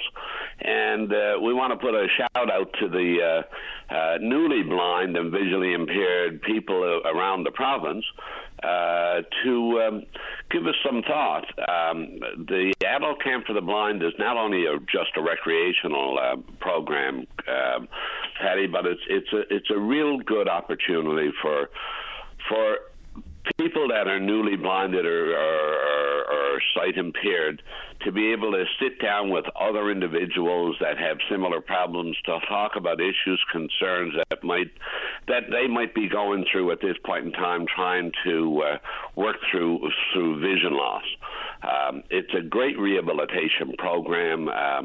I've attended the camp for years now. I've been the coordinator of it for a long while, and on the committee to help the adult visually impaired people around the province to come out and get involved with a lot of sports and recreation, and more importantly, social activities, to talk about their vision impairments, their losses, how they can deal with things, and it's just a great opportunity for people to get to know other visually impaired people, know how to and work through some issues and concerns that they might have. Patty, the adult camp for the blind is also, as you're well aware, I know, sponsored primarily for the Lions clubs across the province. Lions clubs, and we have some 90-odd Lions clubs across the province of Newfoundland and Labrador, and a lot of them step up on a regular basis to support blind and visually impaired people, and we want to thank them so very much for all that they do as Knights of the Blind to help the blind and visually impaired in our province, to attend the camp and so many other things that they do for the blind. It's an incredible organization. The Lions really reach out to the blind people all the time, and are there to support them in whatever they do. And we want to thank the Lions, for all that they do for the blind across this province and around the world, really. Don, it's interesting you say about, the socialization aspect, because that's one of the biggest parts of sports, especially when we get older, maybe not playing for all the marbles in the competitive landscape like when we're playing junior hockey or something. Getting out for a game of rec hockey is more about hanging out with the boys than it is playing hockey, for instance. And for folks who maybe feel intimidated and don't know if they're up to the task, whether it be because of their disability or their sporting or athletic ability, the hardest step is always the first step. Whether it be for me to go for a walk after supper, or for people who sign up and go to the camp, or get involved in blind curling or golf or darts or whatever it is, it's that first step we got to encourage people to take. There's no doubt about it. And, people are always intimidated, and they're always concerned, and they're thinking, I can't do that. And I can't do this, I can't do that because I'm now visually impaired. Patty, there's so much that blind and visually impaired people are able to do if they take that first step, and that's so important. Like you said, who'd have thought that blind people can curl? But I tell you, I've been involved with the Newfoundland blind curlers for a number of years, and boy, I've seen some totally blind people put the rocks down that rink and on the spot where they required it so often. It's not funny. I've seen blind golfers. I've seen a blind golfer put a 40-foot putt in the hole and drive a 200 and 300 foot yard golf shot.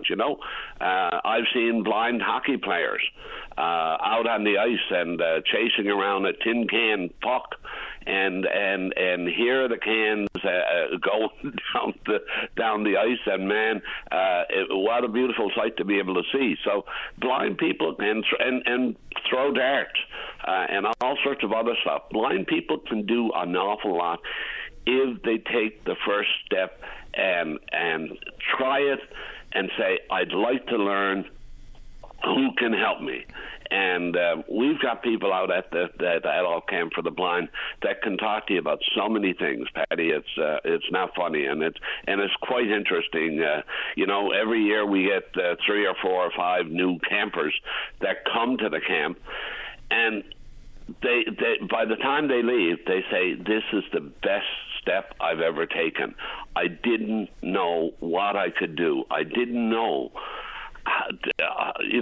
how we could just change our lives by taking that first step and coming out and meeting other people that are blind or visually impaired and have gone through the same process in the past. Don, let's talk about how to register, whether or not someone needs to bring a support person, costs and those types of things. Let's go.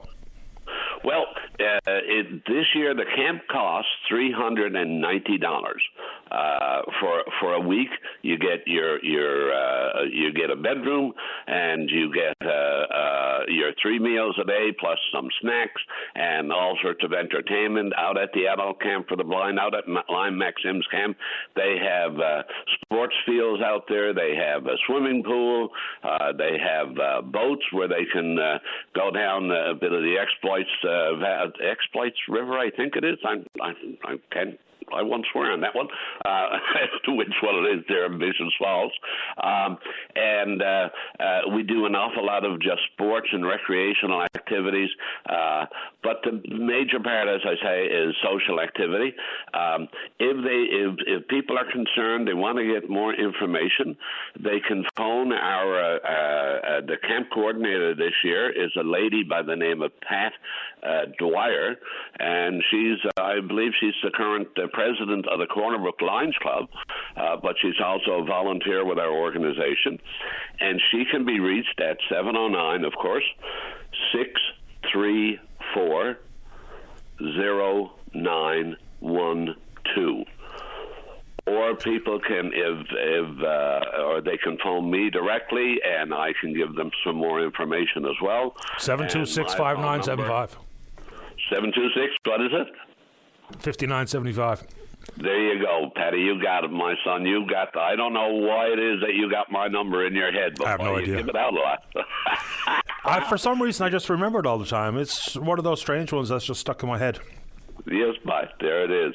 But so, Patty, people can give me a call, give Pat a call, and we'll try to get you a sponsor. You can come by yourself. You can come with an assistant if you want, a friend or an aide or whatever. We'll work things out with you. We're looking forward to meeting some new people this year. And again, we got to thank DRL for their assistance. DRL will put on a special bus going from the east and the west, and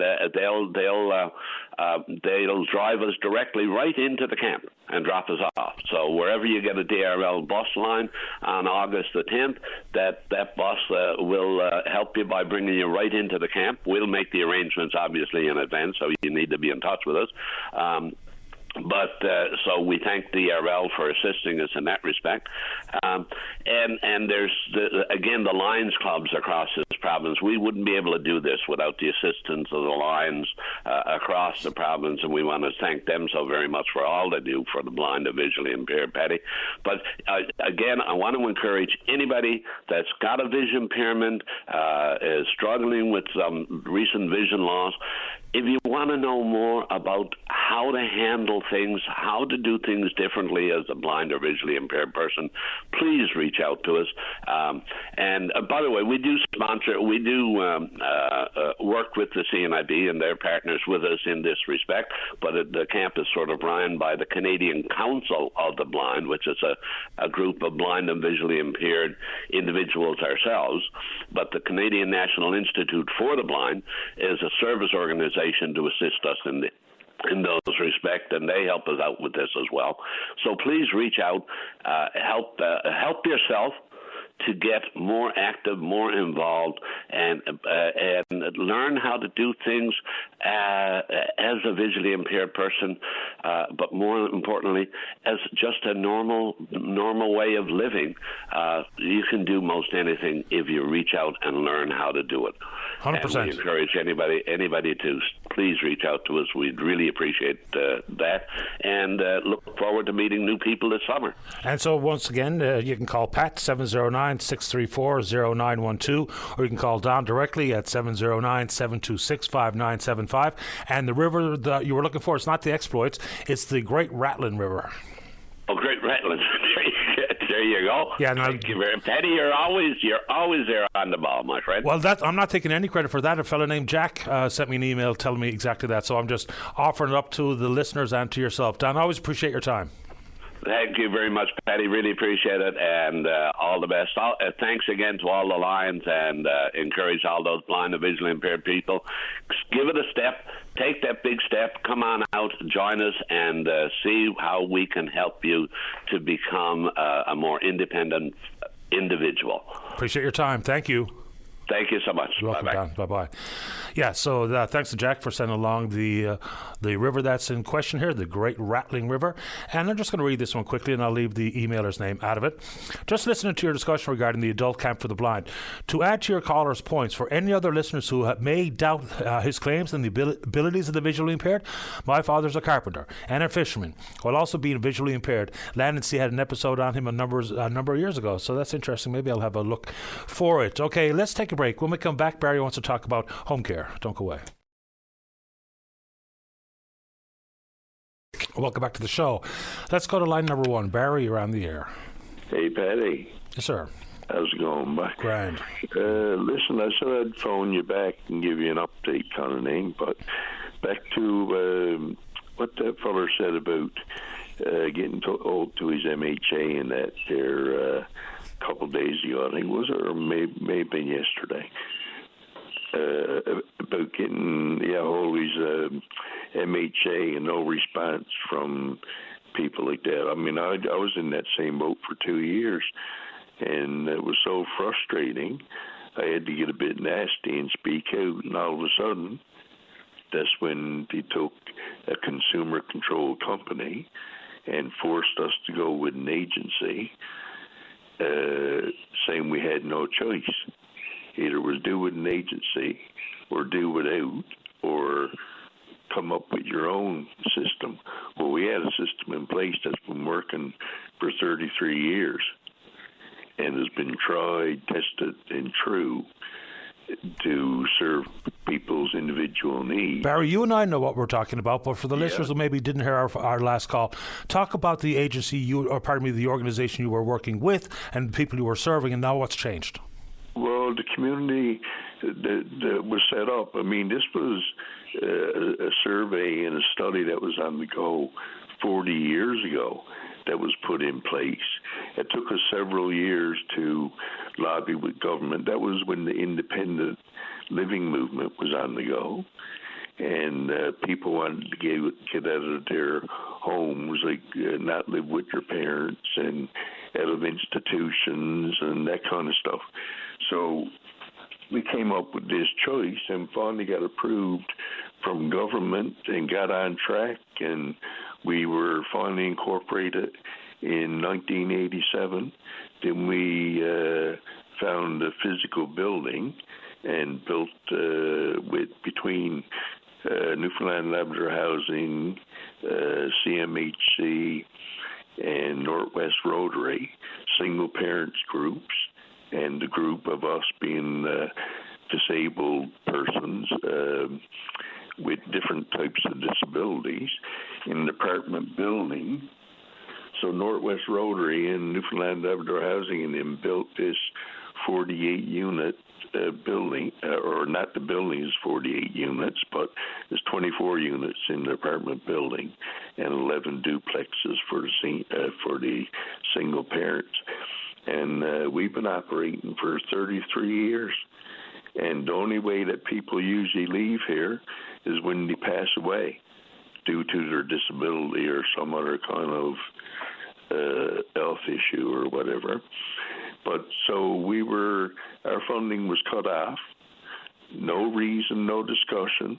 Eastern Health didn't work with us to keep it going. They were offered to a place to come in and get on their workplace and health and safety committee as a social worker, an OT, and or physiotherapist to have our meeting every 3 to 4 months, which is now required by workplace health and safety. And that was open invitation, and they were supposed to work with us over the last 2 years, and they haven't. And all of a sudden, they came up, bang, funding was cut off, forced to go with an agency. They wanted me to put in writing that I wanted to go with an agency. I wouldn't do it. A person shouldn't be forced do stuff like that. I mean, whether you're a person with a disability or whatever, there's always a choice. You don't give a person a such thing as no choice. You give a person no choice, where's the hope at? It's still confusing to me as to how the funding was cut off for something that was actually working. You know, sometimes if we assess, certain policies or spends or investments, whatever people want to call it, if it's not working, let's withdraw. Let's go back to the drawing board. But something that's working is something that requires being continually supported, you would think. That's right. And there was no reason why. And the MHAs were I guess, given reasons or decide of the people who were coming in and assessing it or whatever, and they didn't like the way things were being done. I had limited workers. I was asking for more money to have an extra worker here in the morning for the morning care. I mean, our workers, top-notch Nigerian people, we talked about that before. No other better workers. That's not saying that I know of anyway. And they're so compassionate. They're like family. I mean, once and I had two homemakers, one working with us for 30 years and another one 27 years, and 30 years. They're like family. You cut us off from the funding, you're cutting and turning away our family, really. But it was working for us. So now they're forcing me, to use an agency. So now the agency is saying that we have no choice. I have no choice in whether I use a female or a male. It's too much, Patty. Too much. We haven't hit the sweet spot when it comes to home care because, there's conversations around the country. The feds talk about it. Different provinces talk about the whole concept of aging in place. And the only way to do that safely is have the required amount of home care. So if it's simply about, when you talk about staying in your own home as long as possible, at some point there might be medical needs that require you to move into a long-term care facility or an acute care facility. Oh, yes. But it's not just about being more content and happy and in comfortable and familiar surroundings, close by your family, your friends, and all that type of stuff. We also should do, and it's hard to factor in money all the time, but we have to, unfortunately, because money makes the world go round. Oh, yes. I would imagine for the folks out there that need, like your organization, need one more worker, and or folks who need 2 more hours, or whatever it is for the additional supports in their own home. That's right. You compare that cost to what it costs to actually be a resident in a long-term care facility, then I would imagine we're not only saving money by keeping you at home as long as possible, but you're more content and happier. Now, we have to factor in things like loneliness and what that means for people's overall well-being, but I mean, as far as going to the long-term care home, Patty, you don't get the care, the personal care. You don't get, if I want to shower every second day, I don't have that right or luxury. There's no one going to shower me every second day in a home.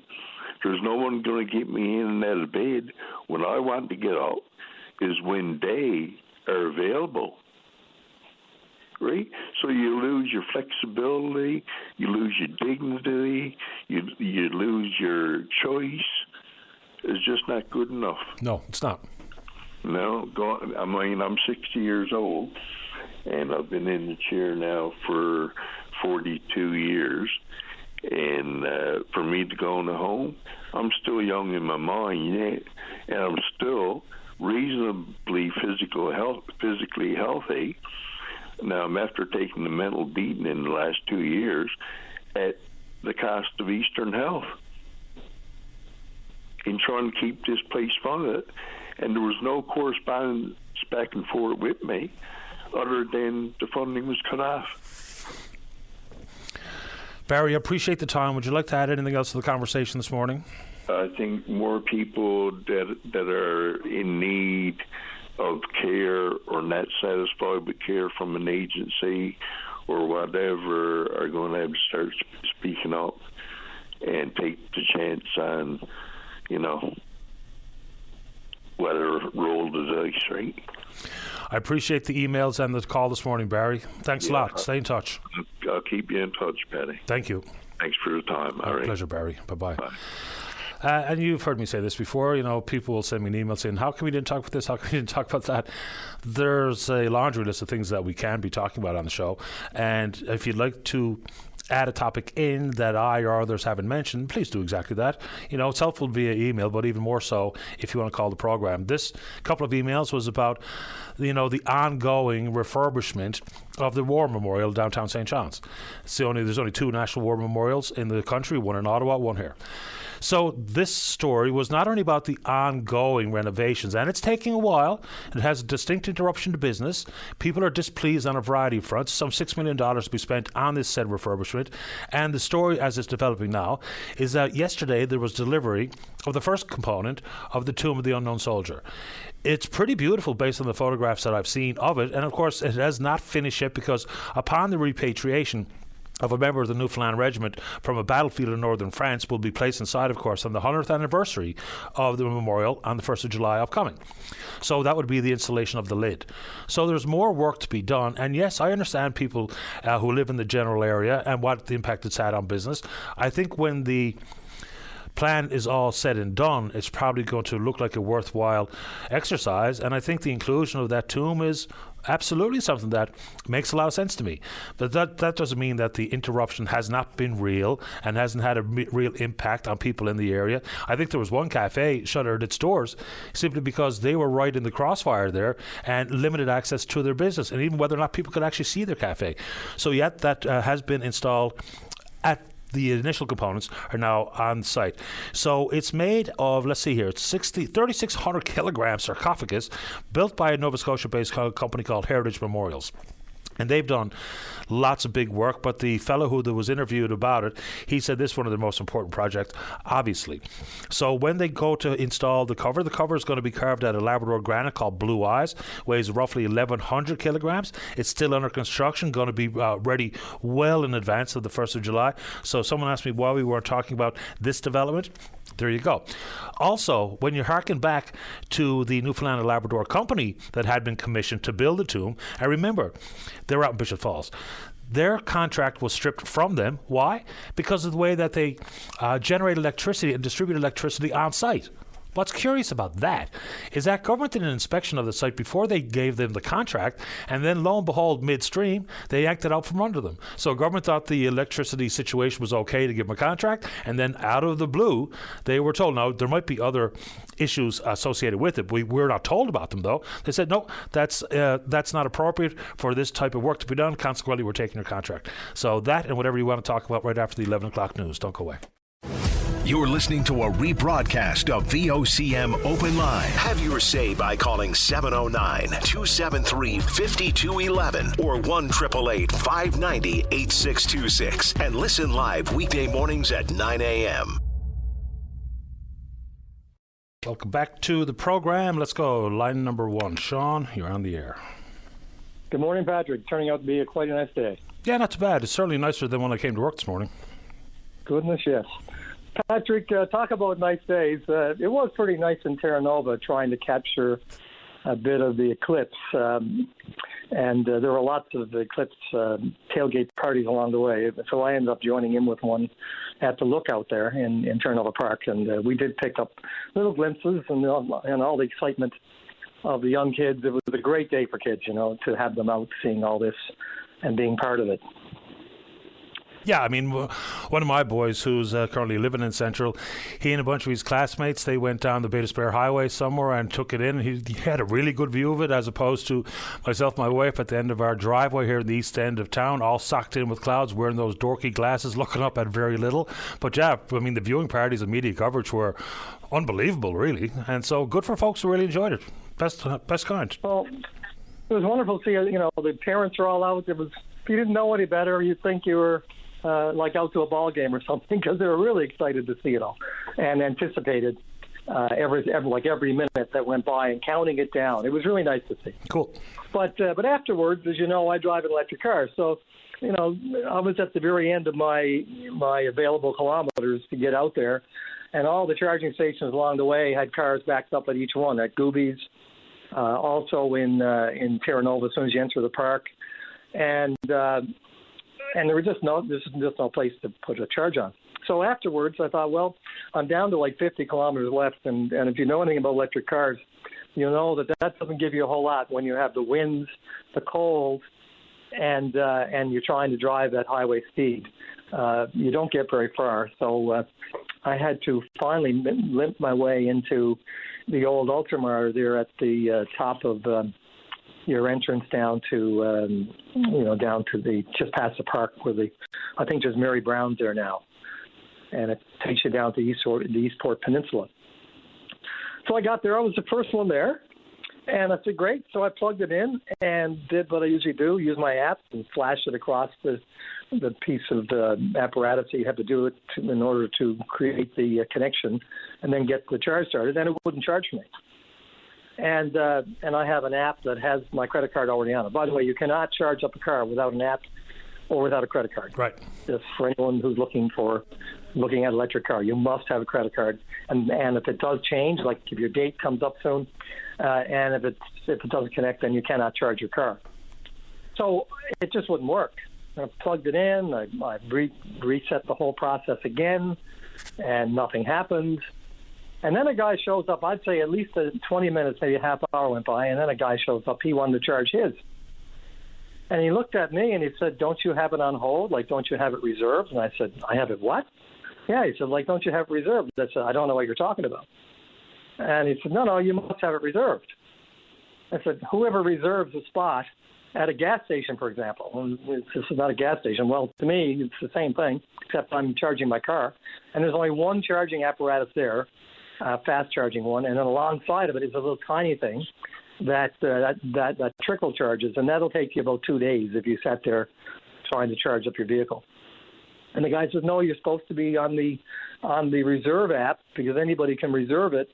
And when you get there, then you can just go right on it. I said, what about people who didn't know that, like me? Like there's no sign saying that you must reserve it. Oh, no, you don't have to reserve it, but there's people like this guy who came over from Glovertown, and that's a good, 35-minute run from Glovertown to where I was at the head of going down towards Salvage and all those places, the Eastport Peninsula. And I said, so I'm supposed to wait here for 35 minutes till he gets here and then wait another 55, 60 minutes while he charges up.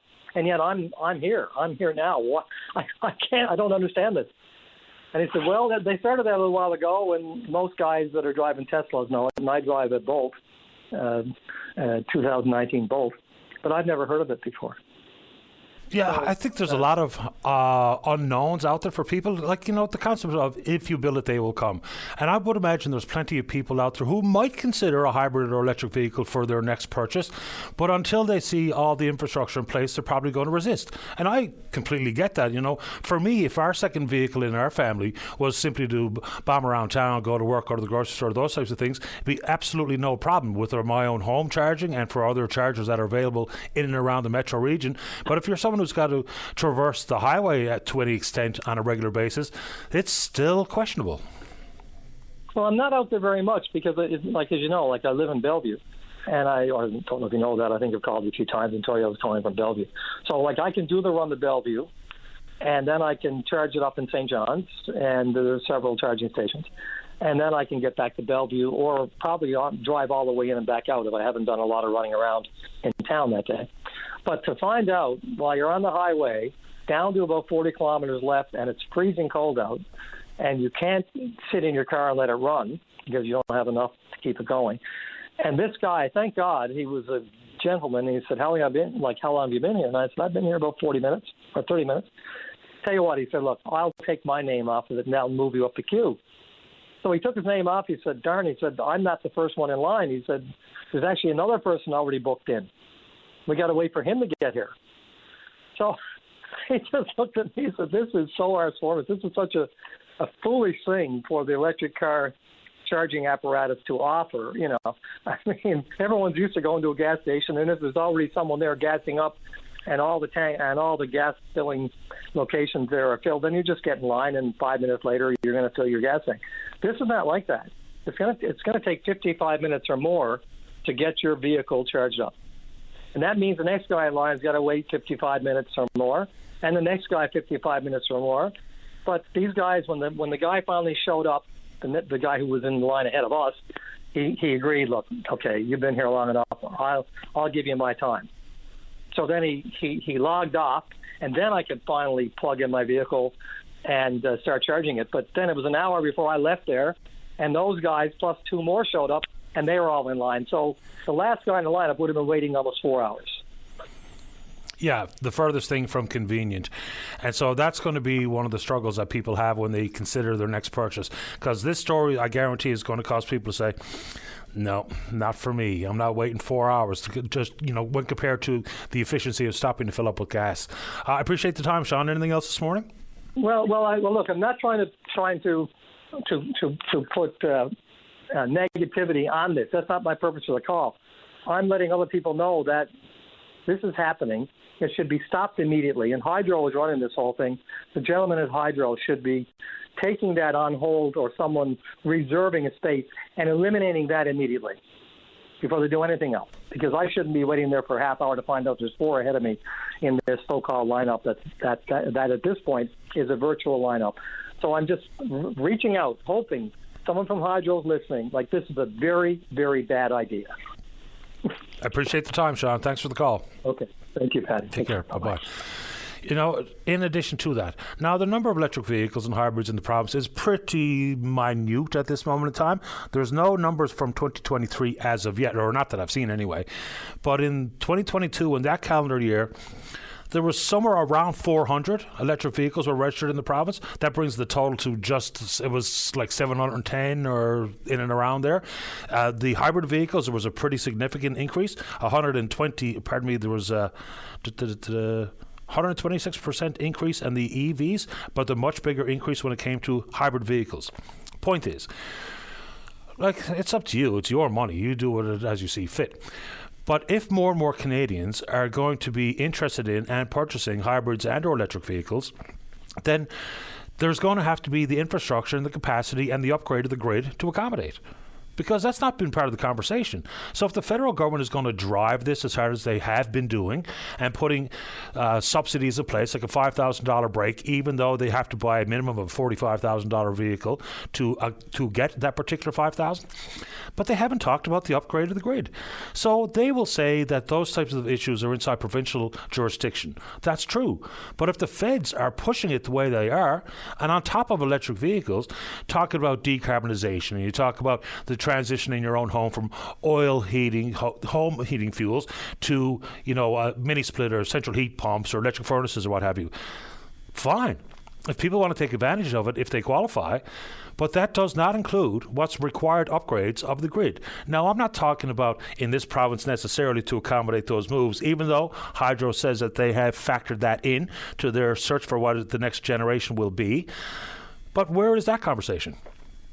Doesn't seem to be very aggressive to me, because it's not a matter of flipping the switch and all of a sudden the grid is up to the standards required if and when these types of transitions are taken advantage of by more and more Canadians as years pass. So that's going to require the engineers, it's going to require the investment in the grid, it's going to require the infrastructure on the ground, much of which is woefully lacking. And not just here, but in various parts of the country. We had a person on the program, I don't know if it was this week or late last week, talking about their cross-country trip and the woeful lack of infrastructure. And unless you build it, people aren't going to come. Let's take a break. Do not go away. Welcome back to the show. Let's go to line number 3. Good morning, Judy. You're on the air. Hi, Patty. How are you today? I'm doing okay, thank you. How about you?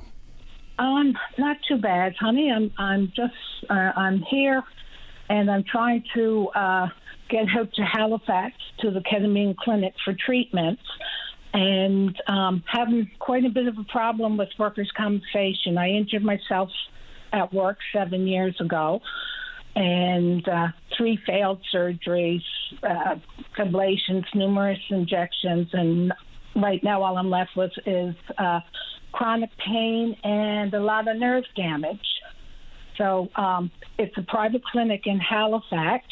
It's called the Ketamine Clinic. They are willing to accept me immediately. But there is a clinic apparently in Carbonear, another ketamine clinic, but there is a 3+ year waiting period. And Patty, I cannot do this for another 3 years. It's hard, and workers' compensation isn't returning my calls or giving me an answer if they will cover it or not.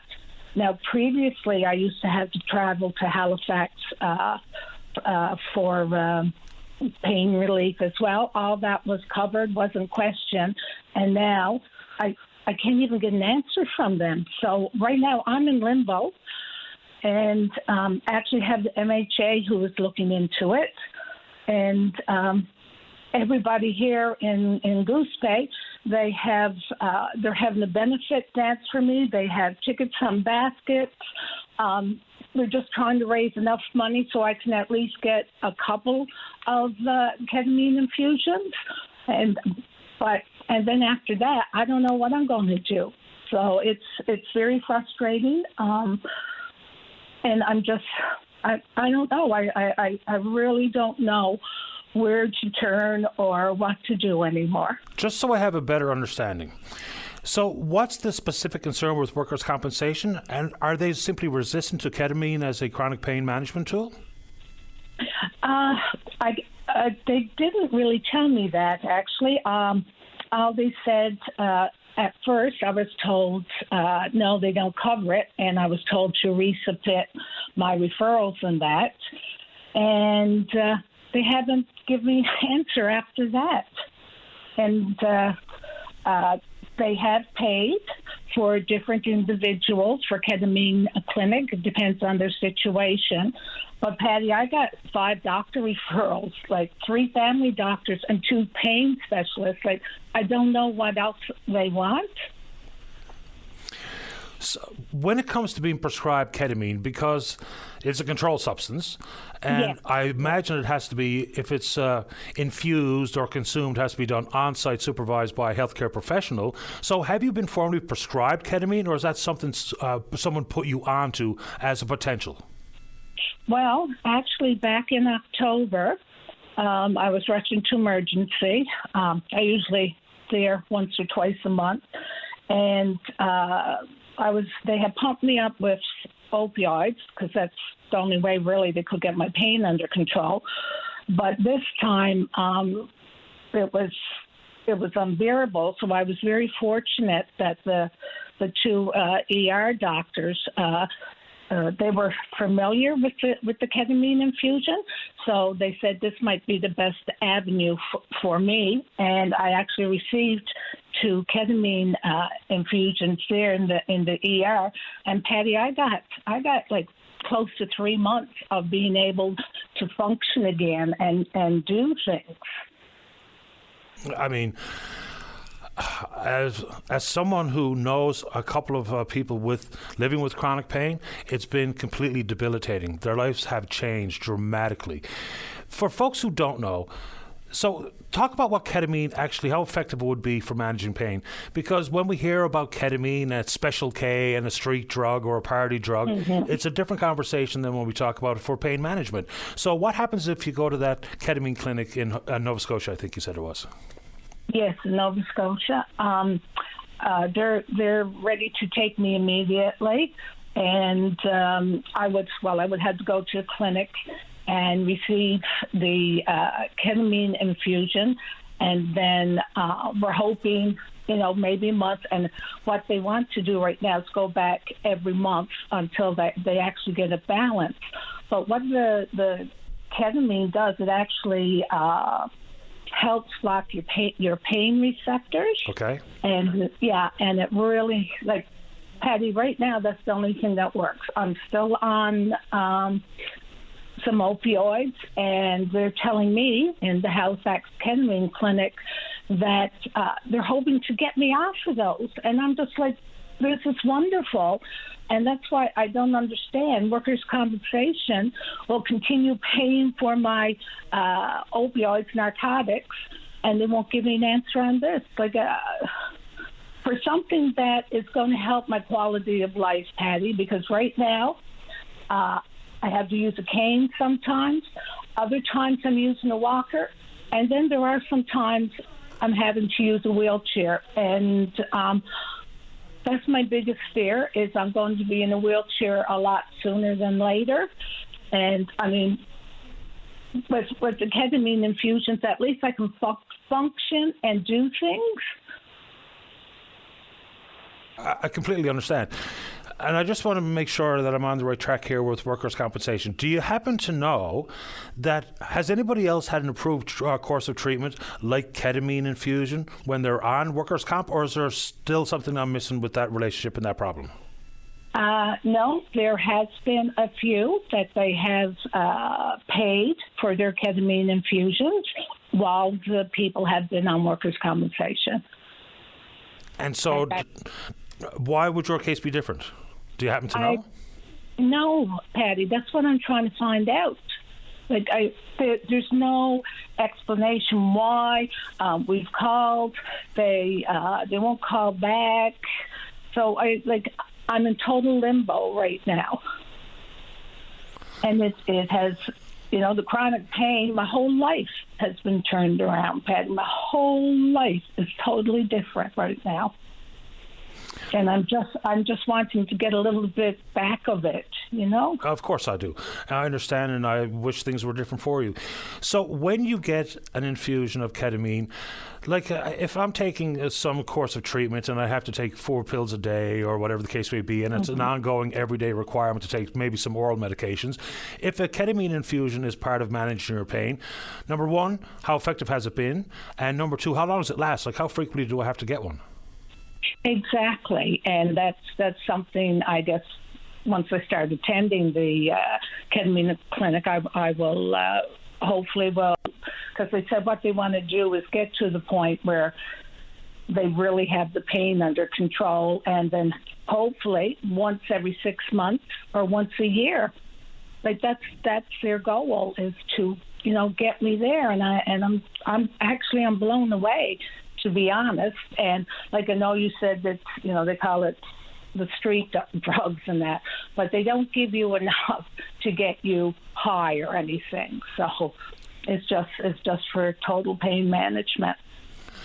Well, I mean, there's plenty of drugs that we talk about as street drugs and lethal drugs like fentanyl. When fentanyl is actually used in the hospitals for very specific purposes like anesthesia and or potential pain management. So, some drugs that we simply talk about as in the hands of criminals and street drugs or party drugs, some of these drugs actually have meaningful, realistic medical classifications as well. So it's how you use it, the dosage, and what you're using it for, right? That's the only point I'm making there. Some people hear that and say, well, boy, you're looking for something that's illicit. No, we're talking about a pharmaceutical that's licensed for all sorts of applications. Exactly, honey.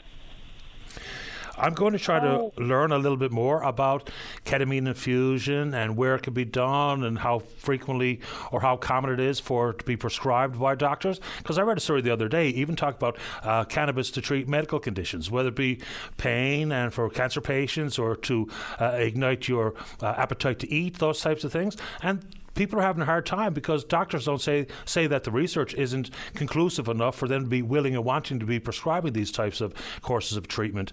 Judy, I wish things were different for you, and I hope that someone listening to this, I know you did an interview with our friends at the CBC as well, up in Happy Valley Goose Bay, if I'm not mistaken, and hopefully that falls into the ears of the decision makers around here so that we can figure this out, because just because it was a traditional course of treatment 10 years ago doesn't mean that things haven't changed, and we shouldn't understand them and take advantage of them. Exactly, honey. Thank you so much. And I just one more thing, and I'm sorry for interrupting you. The Halifax Ketamine Clinic and also the doctors, they have said that I am a perfect candidate for this type of treatment. So, I mean, like I said, I'm in limbo, and I don't know what else to do. It's so unnecessary.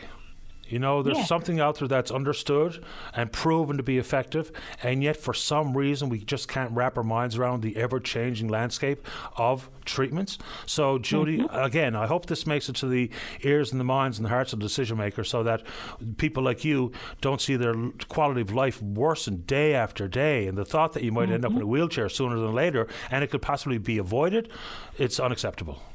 Yeah, thank you so much, Patty. I appreciate that. And I appreciate your time. Okay, have a good day. You too. Good luck, Judy.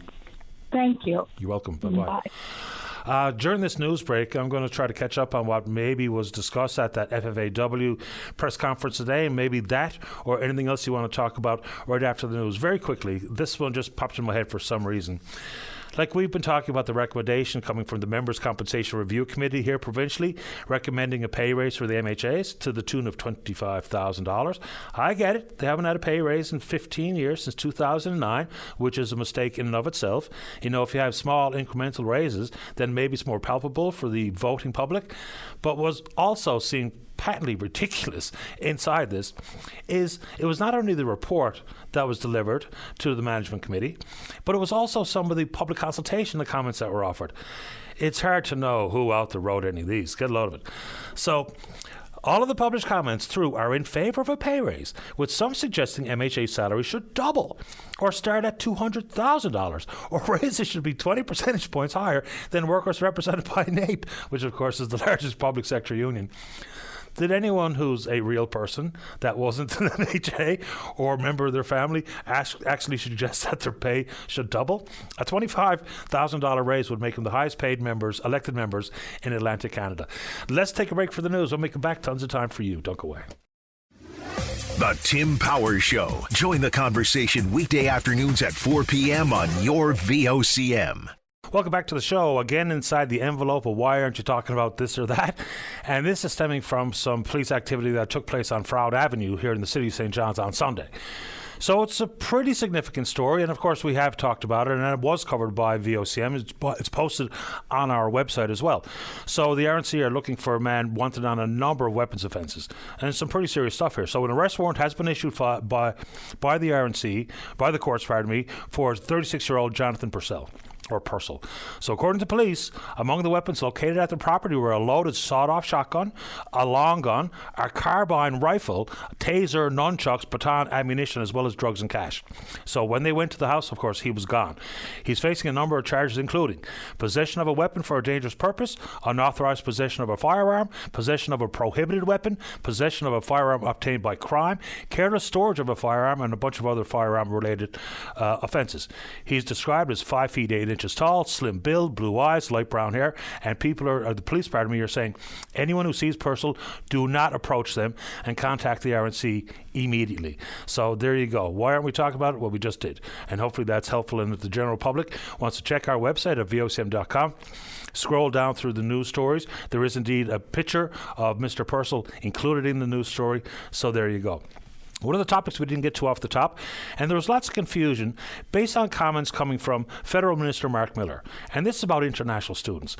So, like many, they're willing and wanting to scapegoat, for instance, international students as it pertains to housing. Now, I think most can agree that tapping the brakes on immigration while we figure out and very targeted focus on immigration for skilled trades, people working in tech, healthcare professionals and the like, absolutely. But with the housing supply crisis, which is absolutely a crisis, the government was scapegoating international students. And of course, they put the focus on small private colleges that they were calling bad actors who were giving out a less than adequate education and a certificate or a diploma, and it wasn't helpful. Turns out that's not exactly very true or accurate. It turns out once again that a bunch of the public institutions, notably in Quebec and Ontario, which are accredited universities and colleges, they gobbled up a lot of the international student visas. So the thought was they were going to decrease the number of visas allowed by some 35%, which is a pretty significant total. The worry was that it was going to be done by weighted populations, per capita issues, and now we have found out exactly what it means for this province. So we're going to see a very, very slight increase, somewhere in the neighborhood of 200 additional student visas. And if you hear from Immigration Minister Jerry Byrne, he says, we're basically treading water. No big appreciable change. The worry is that we would see a cut. When handled properly, like we have handled it properly in this province regarding international students, and if you have concerns about international students and or immigration, if an international student comes, and this we're only talking about people that are doing undergrad, and it doesn't include international students who would be inside the world of K-12, for instance. But if someone comes and chases a degree and then moves on to maybe doing their master's or their PhD, and that level of academics and learning and skills to remain part of the Canadian population, there's only an upside there. People will have concerns about immigration, but the problem is that we consider immigrants to all be simply hanging off the government. If it wasn't for government supports, they would be, floating through society without contributing or giving back, when of course many immigrants are doing exactly that. They're working, keeping their head above water, paying their bills, paying their taxes, and so we have an unfortunate habit of lumping everyone into the same pot. But now that number is here. Here's some of the numbers for context. So categories subject to the cap is undergrad, post-secondary students, of which there were 1,290 study permits approved. In 2024, the projected number of approvals will rise to 1,419. That's of course a 10% jump. Students from kindergarten through grade 12 and masters and doctoral students aren't counted in the cap. So last year there was about 850 school-age children and just under 2,000 students in postgraduate programs approved in the last calendar year. So while we were pretty much misled by the federal government and the rationale for a 35% decrease in international student visas, now the numbers are out and they're a little bit more clear, but not a huge impact in this province with the addition of 10% bump up to 1,419 student visas for those doing their undergrad. Okay. When mentioned off the top, of course, inside the House of Commons, and I would suggest in legislators provincially, there's the people's business is being conducted, legislation is debated and adopted and passed, but of course it's then the theatre. And a lot of that does happen, in Ottawa in particular. So there is a non-binding motion being considered that's put forward by Mr. Poilievre, the leader of the Conservative Party of Canada, talking about the need for the Prime Minister to have an emergency meeting with the 14 First Ministers across the country regarding the carbon tax. Fair enough. I mean, some of the theatre is simply a waste of time, but some of it I think can indeed garner some traction. There are 7 premiers in the country, including Premier Fury, that have written the federal government.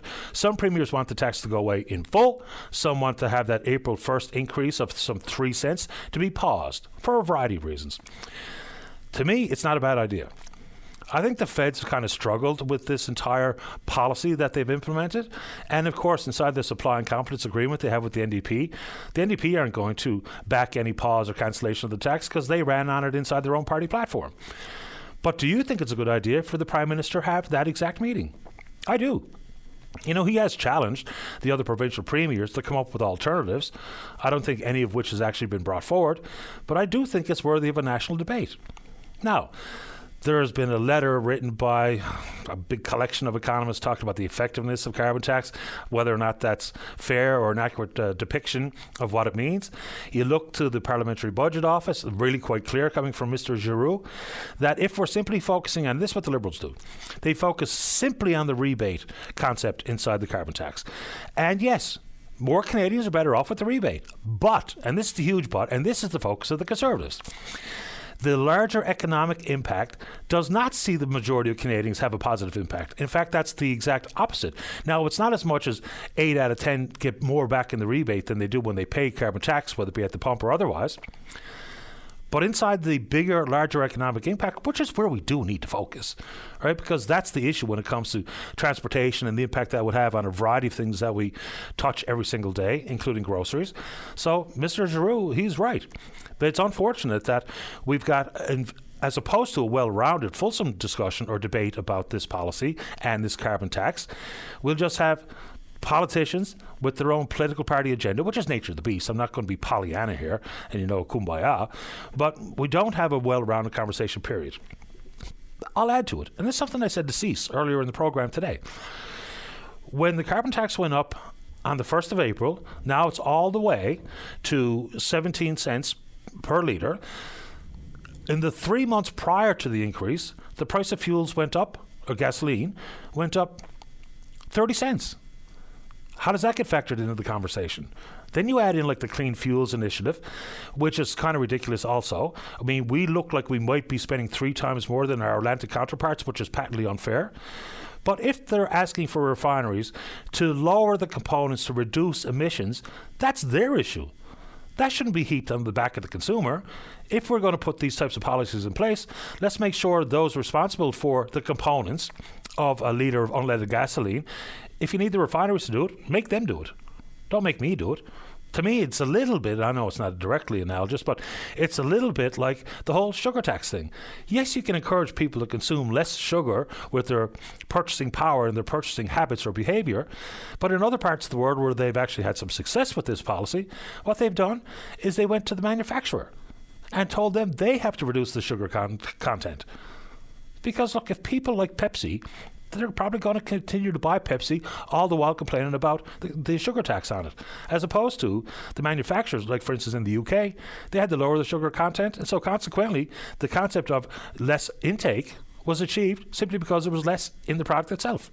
Anyway, let's take a break. When we come back, we're going to be speaking with the Mayor of Corner Brook, that's Jim Parsons, about a housing announcement. Don't go away. Welcome back to the program. Let's go to line number 1 and say good morning to the Mayor of the City of Corner Brook, that's Jim Parsons. Good morning, Jim. You're on the air. How you doing, Paddy? Doing okay this morning. How about you? Excellent. Certainly lots of talk about housing in this province and across the country. Some bad policy about incentivizing people to get into the housing market when we have a supply problem. So ramping up demand is probably not that wise. But when we talk about the Housing Accelerator Fund and the Canada Infrastructure Housing Fund, which is some $6 billion, there is a plan here provincially, and it was in Budget 2024 to build 50 homes in Corner Brook. What do we know? Yeah, so like you said, there's a bunch of different plans out there, and the problem is this housing crisis is very different in different parts of the country. What you're seeing in some parts of our country, of course, a lot of immigration, a lot of new people who need a lot of new houses. Here in our province, of course, is a little different. And in some parts of our province, we do have a lot of bodies that we have to have a home for. But here in Corner Brook, we have a very stable population. We're not seeing a huge demand in terms of the number of houses. We're seeing our private sector, of course, respond to demand when it comes to getting smaller housing units and things like that because of our demographic changes. A lot of seniors are looking to downsize and that kind of thing. So here in the city, we're seeing dozens and dozens of new apartments coming up. But what we really needed here for quite a while is a replacement of a lot of the social housing, the provincial LHC housing.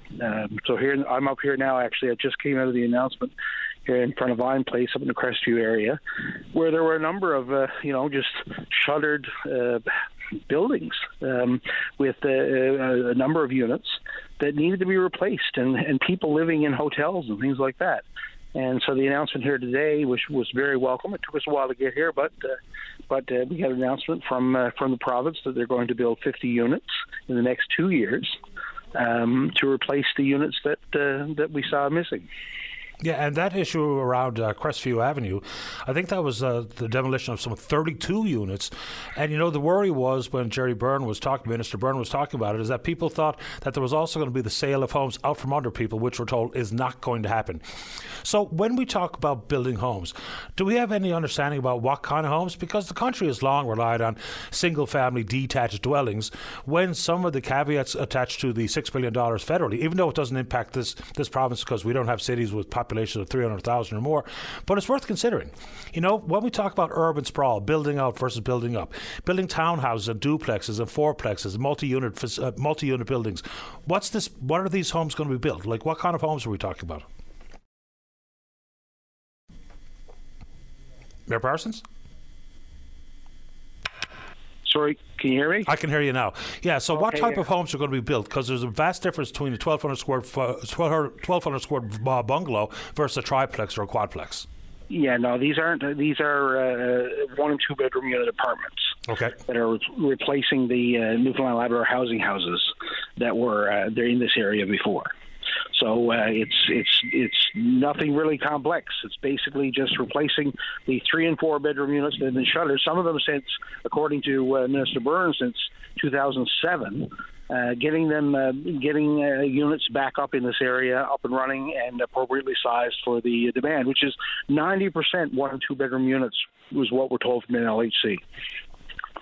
Yeah, I mean, it's remarkable to me that it's taken this type of crisis to manifest itself to deal with trying to demolish some of these uninhabitable units. And, I think there's a conversation to be had about whether or not, and I'm not talking about increasing public sector bloat, but to have more staff on hand at Newfoundland Labrador Housing for ongoing maintenance and preventative maintenance, so we don't have these dozens of units across the province that are just boarded up and unavailable for tenants. So I think we just got to get out in front of this, as opposed to what we always do is react. Yeah, absolutely. And I think that, as I mentioned, there are different needs. Sometimes it is volume. Sometimes the private sector can respond. In this case, this is not appropriate for the private sector. The government has a duty, I think, especially in a province as wealthy as ours, where we cannot guarantee that everyone has food to eat, has good health care, and a place to live, a very basic need. And so there's no substitute here for government-owned, government-run housing in this particular case. In other ways, yes, the private sector can step up. The cities and towns can also step up. We're doing some partnerships with some of the nonprofits to do supportive housing in our city, but there's no substitute for this housing. So it took a while to get here. I know MHA Eddie Joyce was on your program and in the House a number of times talking about this, particularly the Crestview area. So we're really glad to see this finally happening. Mayor Parsons, are any of these homes going to be built under what they call, I think it was the Affordable Rental Housing Program? Because that's a loan to assist affordable rental home. So anything going to be built in that program is all separate? That's totally separate. So this announcement today was for those NLHC housing houses. The affordable housing program doesn't do very well here in Corner Brook and other urban areas. So if you look at the number of private developers that have taken the province up on their offer for that type of subsidized development, it doesn't happen, because why would they do that when they can? Okay, you can get I think $800 for a 2-bedroom apartment under that program for rent. In a similar apartment you can get here in Corner Brook now, probably you'd have to pay $2,000 rent. So if you're a private developer that has the means to develop, you're not taking that subsidy. So that program doesn't work very well in urban areas of our province. Yeah, because even if you factor in a GST break and what have you, the business model just simply doesn't make sense. The cost per square foot to build versus what it costs inside the affordability envelope, they don't mesh. No, that's right. So, there's a mix of things that got to be done, and it's I'll take issue with some of the downloading that's happened from other levels of government. That it's municipal red tape. We've got lots of private sector development going on here, lots of apartments being built, not a problem. But when it comes to social housing, the government and NLHC has to get involved, and so that's a relief to see that finally happen here today. Before we run out of time, any Corner Brook related matters you'd like to share with the listeners this morning? No, it's early spring here in Corner Brook. It's still cold, but it's getting beautiful. We're still dealing with our landslide issue, of course, that we had down Riverside Drive. So that's going to be a little while working on, of course. But otherwise, things are going well. So this is a good step today in securing housing for, I guess, some of those in need in our city. Other than cleaning up after the landslide, is there any reconfiguration or protections they're going to put in to keep that from affecting the road and the motoring public in the future? Well, this was very unexpected. Like, we had some water issues down on that road about half a kilometer away, where, again, when we had that 100 and some odd millimeters of rain, some water sort of spilled over a head wall and flooded the road a little bit. But this was totally unrelated and unforeseen. This is in a different area kind of thing. We'll have to, of course, geotechnical engineers and things are looking at the area now to see if there's other parts of that slope that are unstable that we have to deal with. The first problem, of course, is trying to figure out a path through it. It's a very important road entering on the eastern part of the city. So we've got to figure out how to deal with that first. Our city is, of course, a big bowl. It's all hills around the waterfront area. And so there are a lot of places, and with climate change, we see these big rain events. We got to make sure, of course, as best we can, that that kind of thing doesn't happen. But you know what? It's almost impossible. I appreciate the time this morning, Mayor Parsons. It's good to have you on. No, thanks for calling. Anytime. Take care. Bye-bye. There's the Mayor of Corner Brook, Jim Parsons, lots of housing announcements going on. And I've had a couple of, I guess, younger listeners send me notes throughout the program today thinking that it's unfortunate that I said what I said about incentivizing or putting supports in place to get into the housing market. But the problem is that ramping up demand when we have a supply crunch is just counterintuitive. Doesn't make a whole lot of sense. What we're ensuring is that the supply issue remains, gets worse, and the prices will increase. And I don't think that's good for new buyers, first entrants, first-time home buyers, or otherwise. All right, good show today. Big thanks to all hands who support the program, and we will indeed pick up this conversation again tomorrow morning, right here on VOCM and Big Land FM's Open Line. On behalf of the producer, David Williams, I'm your host, Paddy Daly. Have yourself a safe, fun, happy day. We'll talk in the morning. Bye-bye. Hello, it is Ryan, and we could all use an extra bright spot in our day, couldn't we? Just to make up for things like sitting in traffic, doing the dishes, counting your steps, all the mundane stuff. That is why I'm such a big fan of Chumba Casino. Chumba Casino has all your favorite social casino-style games that you can play for free anytime, anywhere with daily bonuses. That should brighten your day a little.